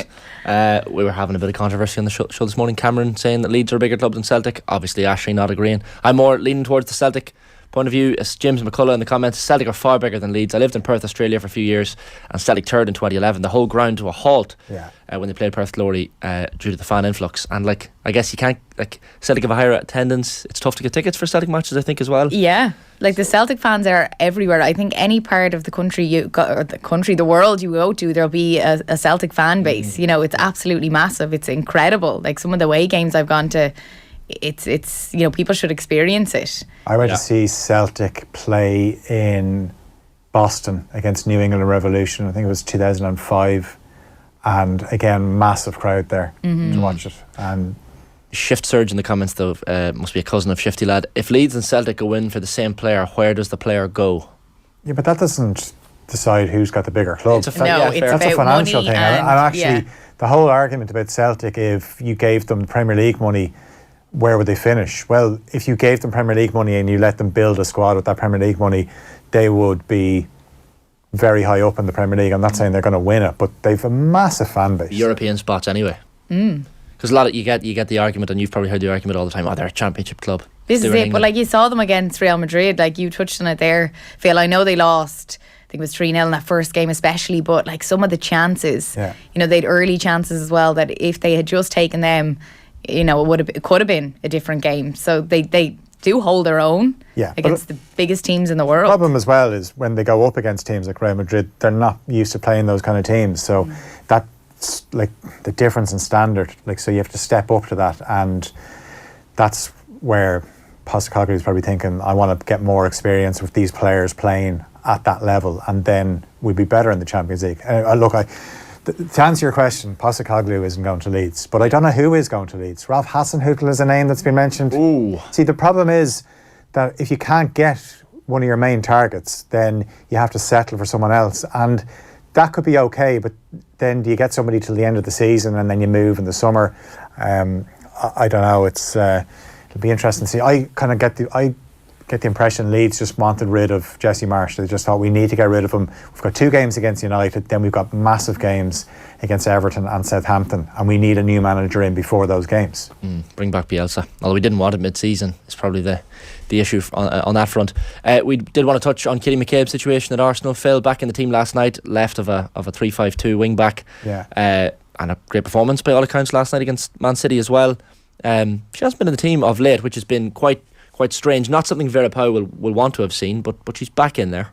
She's back in there, but it was a League Cup game. Yeah. And I know it was a semi-final, but they play City again on Saturday in the WSL, and that's a really big game in terms of that was.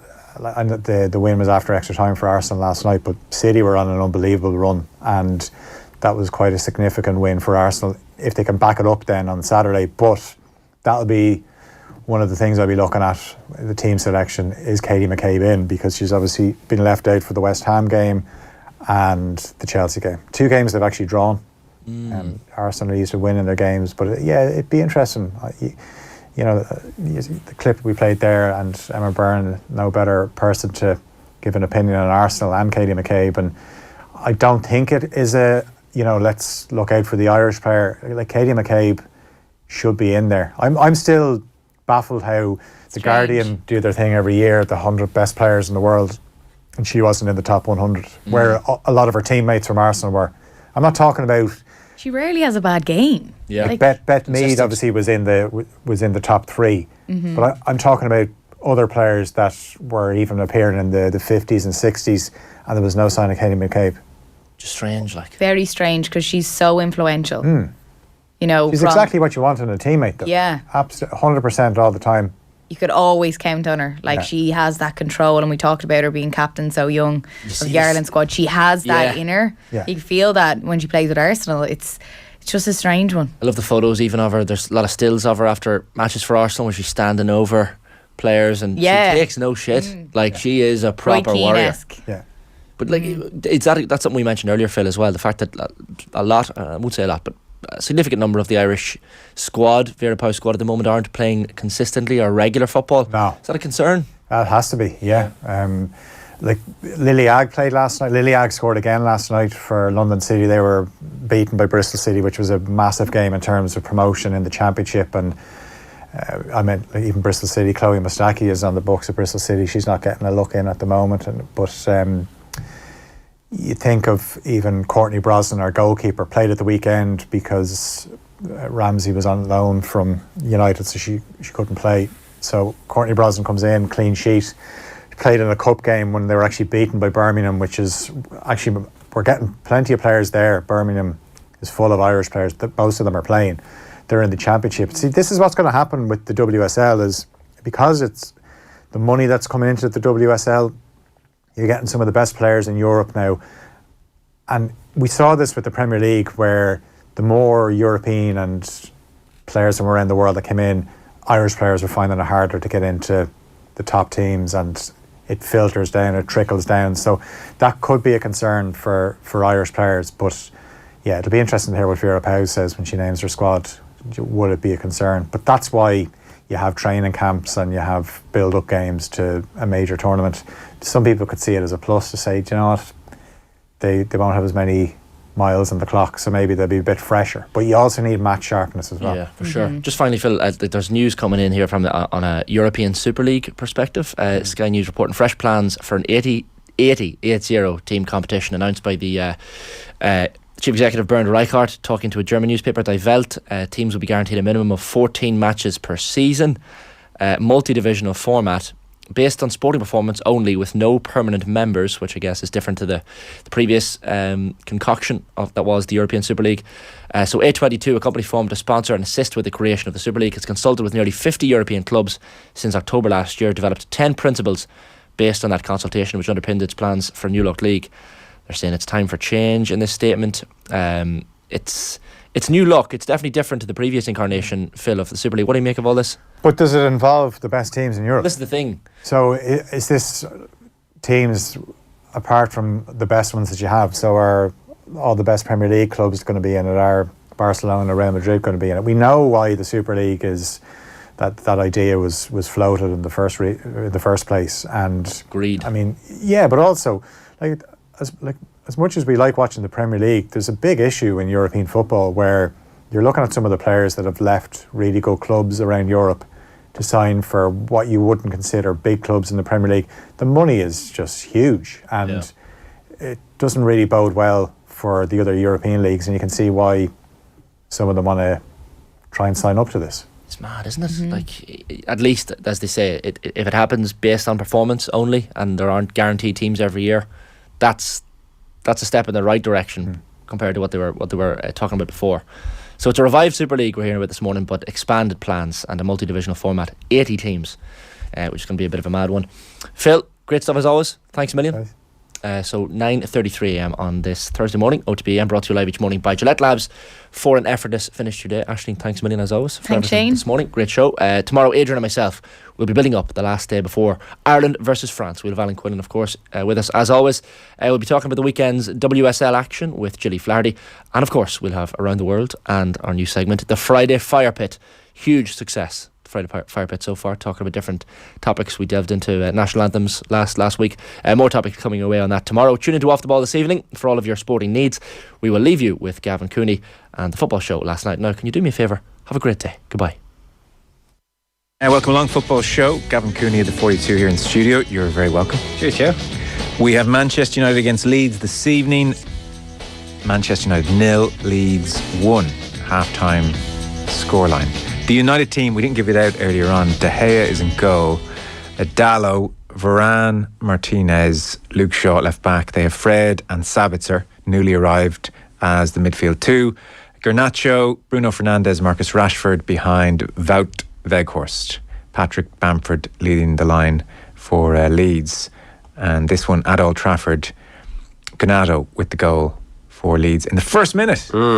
I mean, that's allegedly the score. This isn't on TV, so it's not been broadcast. So this is the story, the score allegedly. So if we're going to believe live score, United are in fact a goal down. And yet you did spot a crowd gathered watching BN Sports outside well-known pub in Dublin nearby. I better not name the pub. No, but don't. Yeah, when I was on my way in, there was a screen outside and a couple of people huddled in the rain. 4 or 5 people huddled in the rain watching a feed of BN Sports. Well, if I knew I could get BN Sports and be treated to Keys and Gray every week. So Richard Keys must be a kind of an inspiration for you then, is he? You know, you're both well-known TV anchors. Yeah. In what ways do anchor listener? I said. In what ways does Richard Keys inspire you? To be fair, I don't know if he does inspire me. I'll give him this. I'll give him this. All right. He's never dull. No, not at all. For some people, that would be rule number 1. Don't be boring.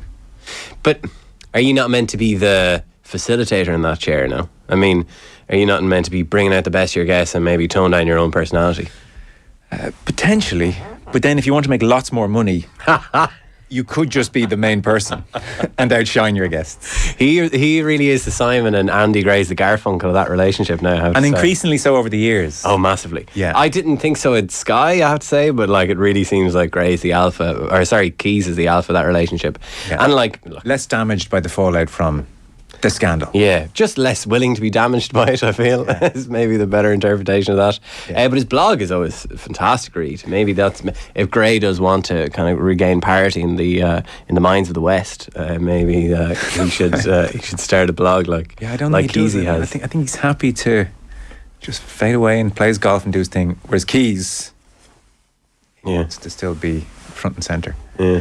So I haven't seen much of that game, obviously, but Manchester United's very good form of late could come to shuddering halt. Every time they get within a whisker of being in the question as to whether or not they could, gate crash the title race, they seem to take a backward step. So the question's never even asked. Yeah, and I think the person most annoyed by that is Eric Ten Hag. Like I was really struck, it's going back a couple of weeks now, but I was really struck by his comments after the Arsenal game. They lost that in the last minute. I thought Arsenal were way better than them, and I thought United did well to compete even. Ten Hag was furious afterwards about the goals they gave away. So obviously he sees the opportunities that is there this season. You're now thinking Arsenal look so good, but if there is a bit of a falter there for 3-4 games, and who knows, the Everton game might be the first of it. Yeah. Probably not. that opportunity is open. It looks like, the assumption has been that the Premier League, you'll need 90 points to win the league because City and Liverpool are there. Well, Liverpool are gone, and City are wobbling to the point where there's serious question marks. We'll get to all the main question marks. There's question marks as well as about what's going on in the field and what's going on in the dressing room.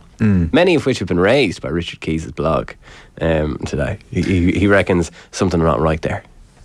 Well, listen, Man City, explosive, extraordinary off the pitch, and then something very curious on the pitch as well, something not quite right. Give us your take on the last 48 hours and City and how this is likely to play out. The word that keeps coming into my head, if you remember when we were all watching El Chiringuito during the Super League, bombazzo. They hear, man, kept dropping this word like Florentino Perez, bombazzo. This is a bombazzo. Yeah. Bloody hell, it's a huge story. The Premier League are effectively accusing their dominant team and one of their richest teams of cheating and of lying about it since 2008. Massive allegations. And I always thought that, I'm surprised it's gone this far even. I'm surprised I read that statement and not just because it was couched in a ton of legalese and W dot this and rule C dot that, for them to actually get this far, because this investigation has been ongoing since 2018, since the football leaks and Der Spiegel. Martin O'Neill was still the Ireland manager when this began. What a time. And this has been going on, this investigation has been going on in the background, and I just kind of assumed that it would go away, because I have, in either innocence or cynicism, I'm not sure which, just an assumption that football leagues, and it's not in their interests to regulate very heavily their own shareholders slash teams. But they've gone and done it. These are hugely serious allegations that they've now put out there in the public domain. They've played their hand in the sense now everybody knows the stakes of this, and I know everything will be conducted in private, or supposedly in private, the independent commission hearing both sides of the argument. But yeah, I'm just still reeling by the fact that they've actually gone and done this, I have to say. Which points to their confidence in their case, really. Probably. Now, UEFA, you would imagine that UEFA had confidence in their case when they banned City for 2 years, and then that was overturned at CAS. But yeah, presumably, they're not going to come out and make these allegations against City without some conviction that they'll stick and that they're very serious. So obviously City are going to fight tooth and nail to clear their name, as is their right, with their lawyer. What is it, Lord Panic? The fantastically named Lord Panic. Already this has many ingredients to get excited about. How long is this going to play out for, is the other worrying question. Yeah, well, the assumption among everyone when this first broke was just it could be years. I was just thinking, really? Can this really go on for years? Can we... You throw in enough objections, injunctions, appeals, and suddenly the legal bill is 20 million. Thank you very much. Sorry, I can understand why it would take years. The sporting part of me thinks, surely you need this done fairly quickly. As the integrity of the entire competition is a... Yeah. What are your thoughts on the extent to which a cloud now hangs over everything, and there's almost a sense of, what's the point in getting too invested in what happens really in Manchester City's fortunes over there? This is the big thing about this story. It breaks the spell, because sport is kind of, I think everyone engages with it knowing that it is, okay, it's fundamentally a construct and it's fundamentally ridiculous. But we're still engaging with this, and you engage in it on a certain level that when you watch teams on the pitch, the agreement is that everyone is playing by the same rules. And if it is now proven that over the last, since 2008, Man City have not been following the same rules as everyone and have lied about it. Now, City obviously insist that they've played by the book, and they may yet prove that. But if that's yet proven, that's hugely damaging to the integrity of what we've just watched. It's the same, it's the Tour de France. It's just what I've been watching there has not been what I believed I was watching and what I was buying into. And that, I don't know, in my opinion, there was a strong line by Barney Ronay that he delegitimises the melodrama and everything that's gone on in the league over the last 10 years. And I initially saw that word and you're thinking, that's OTT. But when you think about it, it does put an asterisk there, I have to say. I was watching the Overlap Fans Forum, and on YouTube, and the Man City fan, needless to say, was giving his say, and it was it was interesting when he was trying to appeal, not with much success, to the other fans in the room, and he said, like, come on everyone, this isn't doping, this isn't match fixing, we spent a few extra quid maybe. I guess, you know, and I do think, when you say Lance Armstrong there, that's what made me think of that moment. I'm not as outraged about this, maybe I should be, as Armstrong, for instance. It doesn't. But why was Armstrong not? Like, Armstrong was basically okay. As it turns out, you couldn't believe what you were seeing there. Yeah. Do you not feel the same as? I mean, when the teams get onto the pitch, and like you can argue about like the rights and wrongs of should a state own Manchester City or any other football club. I think that's fair enough. But once they get to the pitch, there is. I think everyone agrees. Like, okay, there are agreed rules that everyone is playing by here. And if you're gonna go and as it turns out the one team wasn't playing by those rules at all as everyone else was. Yeah, that is corrosive in my view. That is corrosive for this. You're right. I suppose there's just part of me that can't wholly get away from the fact that it's not a level playing field.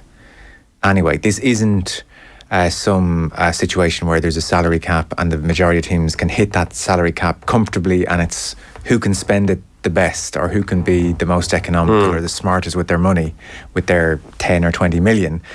This is already, well, Man City are outspending 17 of you guys by a million miles already. So this is like, it's not like, man, this wonderful level playing field has been rocked. It was never that to begin with. Yeah, and therefore I don't find it as egregious as I would if it turned out that half the Man City players were doped to their gills, because then that would completely undermine what I'm watching on the pitch. I don't necessarily agree. It's not a strong argument. It's just how I feel. But it's also then it's the allegation that they lied about it, that they played you all for fools. But you can't. So that has been said. The worst part about this is they lied. Yeah. Well, I mean, if they're going to do it, they sort of have to lie. Yeah. Is that not implicit in the doing it? Yeah, but that doesn't make it all right. I know, but like, let's just accept that they lied, obviously. Yeah. It's not like they broke the rules and they told the truth about it. I mean, when has that ever happened? But why? I don't get your point. Sorry. So they broke FFP. Yeah. Well, then they're going to have to try and hide it if they're going to do it. Yeah. So why are we surprised that they lied about it? That's been added on as like a, they did this terrible thing and they lied about it. Yeah, but that's a massive transgression in and of itself. I mean, you can both be unsurprised but still shocked that they did it. That they have gone and lied about it. I think that it massively damages what has happened before, and that's why I think if it gets to a point where there are penalties, they have to retrospectively strip the titles. Wow. You relitigate the past to protect the future. It was just like, okay, how are we going to believe that there's integrity in this league going forward? And look, this is all, this is an assumption that this plays out in one way. It's entirely possible that it doesn't play out that way. City insists they're innocent, in fairness, and that's their right and prerogative. Irrefutable evidence. Yeah. That's interesting, because the majority of pundits, experts, people just taking a stab in the dark, their general conclusion is that going back and stripping titles, for some reason, no one's explained why, but people say with great confidence, incredibly complicated. Well, it's only complicated if you then go about reassigning the title. And generally how these things have happened is they haven't been reassigned. So Juventus' first title wasn't reassigned. The second one went to Inter Milan. I'm not really I didn't kind of get a chance to read up on that enough, but I think maybe that was because maybe it was during the season. That season, this was 05-06. Yes. And Calciopoli was 06, because I remember before the World Cup. And the interesting thing about that, and the exciting thing, if you're, what's his name, Panic? Yeah, Lord Panic. If you're Lord Panic, Juventus are still in the courts trying to get that title back. Yeah. So I'll do that for 80k a day for 15 years. Oh no, this is this is a bombato of a different kind for our friends and partners in the legal world. Even like Marseille lost their league title, but back in under Bernard Tapie back in the early 90s, the league were like, we're going to give it to PSG. Like, here we are. And this is PSG, which is very different to the PSG we know now. We're owned by Canal Plus, the broadcaster, and they were like, this might not play well among our paying customers around outside of Paris. So, lads, we're not going to take this league title. And I actually think PSG didn't even go into the Champions League next season, as was possibly their right. Yeah. So, you could argue maybe everything is too contingent to go back. Now, look, I would feel sorry for Jurgen Klopp, because clearly, like, if City were found to break the rules, Liverpool were obviously deserving title winners in, say, 2018, 2019, when they were like 11 millimetres away from... I don't want to mention Brendan Rodgers, but if Rodgers. Anyone's been wronged here... Yeah, and then like Ole Gunnar can now look back and say, well, I won the league and you sacked me. Yeah. To what extent, say this, and again, you have to, and I think quite rightly stress that Man City again have denied all allegations, and they welcome this opportunity to almost put to bed the general whiff of smoke coming out of that club for several years now. Which is funny. I mean, the investigation's been going on since 2018, so they've been a while waiting for this opportunity, but nonetheless, they did stress the word impartial about this independent commission, which maybe hints at their view of how the investigation has been conducted by the Premier League. Say they're found guilty, and say for a second they're not stripped of titles because for some reason it is impossibly complicated and difficult. Which it's not, but okay. Yeah. The titles remain. There is a fine, there is a points deduction going forward. To what extent will we almost come to park the last decade as non-existent? Will we even refer to the Aguero moment in the record books and in montages going forward on Sky and various other places? Will it just be almost wiped from the record? No, I don't think it will. Yeah. Because it's so hard to disentangle how you felt at that moment and how you lived it. And the reality about these great sporting moments is how you live them, really, rather than how they exist as kind of lines of Wikipedia page or accountancy or bookkeeping after it. So I think you just do the thing you do with a lot of sports when you look back and you remember it and then you go, oh, you know, how was I? Maybe that wasn't quite right. Yeah. But nonetheless, I think it's so hard. I mean, it's a wider debate about sports washing. You're effectively buying emotions with it, and you know it's kind of the same with this. Like, it's so hard. I mean, that's why, you know, stripping of titles and re-awarding them feels, I don't know, like athletes have done it. Sorry, it's happened with athletes all the time. Where the Olympics have set a healthy precedent. You know, where you know there'll be awards given out for championships going back for 8 years. Like, but I guess I asked the question because, fairly or otherwise, the perception would be of City over the last decade, this doesn't all add up. And yet, most people have digested that, overlooked that, and been able to think, well, God, Kevin De Bruyne is bloody good, and Guardiola is a phenomenal manager, and Erling Haaland is a phenomenon, and you know that it's part of the story, but I wouldn't say it's the dominant part of the story. So if you wonder if official guilt is assigned to it now, might that supersede the football? It's hard to know. I'd love the person I would imagine who is asking that question of himself is Pep Guardiola. Which is very interesting. Well, he's on the record in May of last year as saying, he was asked about the UEFA fine and the UEFA ban, which was overturned, and his response in May of last year was, I talked to the club, I asked them to explain. They explained perfectly, and I told them, if you're lying to me, I'm leaving the next day, and to quote him, I will not be your friend. Yeah. And that's his position. So he trusts them and he'll defend them implicitly. With a lot of plausible deniability in there now. True. But if it were to turn out, and again I stress, you know, we don't have the details here, and I'm not making an allegation in the slightest, but if it turned out, for instance, that Pep had a similar arrangement to Mancini, then suddenly he's in a very tricky position to say at then, least. like, I mean, that destroys his credibility. It does, yeah. But again, I mean, I suspect Pep said, I'll have my 20 million up front, thank you very much. Yeah. And no funny business, based on those comments in May.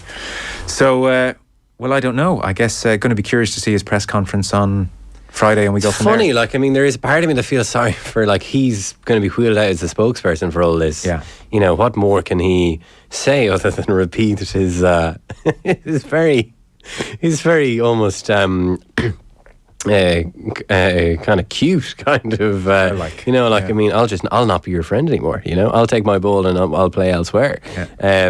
So what will he do but repeat that, when realistically the people who have to answer this are those who are currently hiding behind that statement on the Manchester City website. Yeah. Final thought on City on the pitch. What's going on? Yeah, I was hoping you might be able to tell me, because I kind of, the last few weeks have been off and I've been looking on at a glance, and the Cancelo departure seemed to happen overnight. Very strange in light of the player he was perceived to be just last year. Yeah. And in the absence of Zinchenko.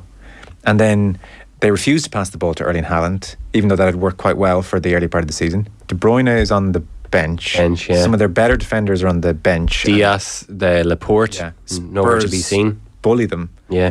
And Pep is just giving all manner of soundings which suggests he's unhappy with the attitude of the team, and it's not a happy camp. So he seems where are we? stoked by this terror of complacency, which would make sense in a way. But maybe this is his way of addressing the complacency. A couple of weeks ago, he did come out with one of his stranger post-match press conferences, and there have been a few over his time where he openly asked, "I'm not sure, do we want to win this league?" So obviously maybe that's what he's worried about. And he does place a lot of stock in the in training around attitude and body language and body weight. Body weight. Poor Calvin Phillips. Yeah, so it's very, very unusual. You can't argue that he's got his best players on the pitch at the moment, and it's not like they're injured. He's just not picking them to the point where one of them has now gone to play for Bayern Munich. Yeah. But he's strengthened Arsenal in the Premier League, and now he's gone and strengthened Bayern Munich in the Champions League. It's very, very unusual, and even the way he's playing, they're not playing to Haaland's strengths at all. No, they're generally ignoring him. They just don't pass to him. No. And I understand, I guess the principle is if you hit a long ball to Haaland, it could get cut out and then all of a sudden you're out of position, then you could get shredded on the counter very easily. Well, they're getting shredded on the counter very easily. Spurs didn't have to do anything magnificent at the weekend. He did his thing of playing the left back, who's Rico Lewis now in midfield, presumably worried to kind of gum up an area to stop Kane dropping into. So they just popped the ball down the side that he was meant to stand in. Yeah. And Kulusevski made hay. It was pretty easy to unlock them. And even Grealish is now playing all the time. And I'm beginning to agree with Graham Souness, because remember Souness used to complain that Grealish gets fouled too much. And I thought, well, that's because, he was the best player in the Villa team. He dribbles with the ball. He's the best player on the field. Of course he's going to get fouled. But he does slow City down a lot now.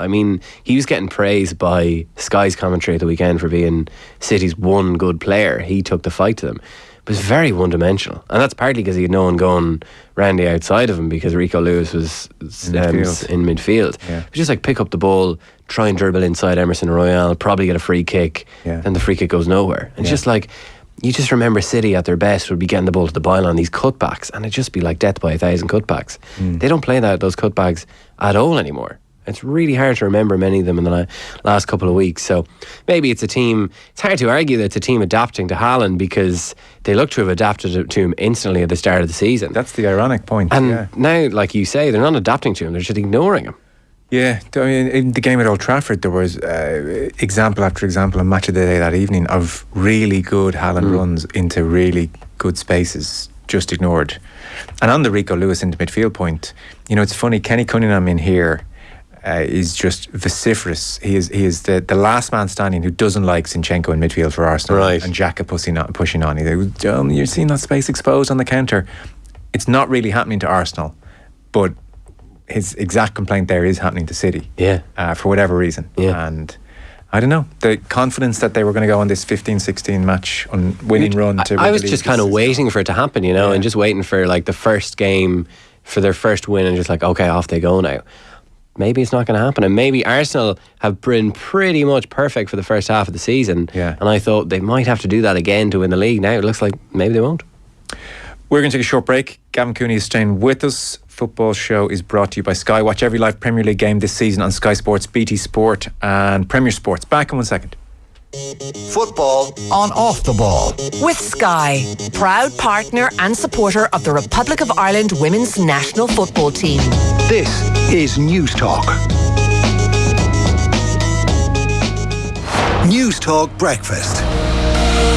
And he says quite bluntly, he says the state does not have unlimited resources to concede litigation on every occasion. And he says stereotyping the state as cruel and unfair and that kind of thing that goes on, he says is fundamentally wrong. And he said that would imply that the state should concede on every single case. And if it doesn't, it's somehow cruel and unfair.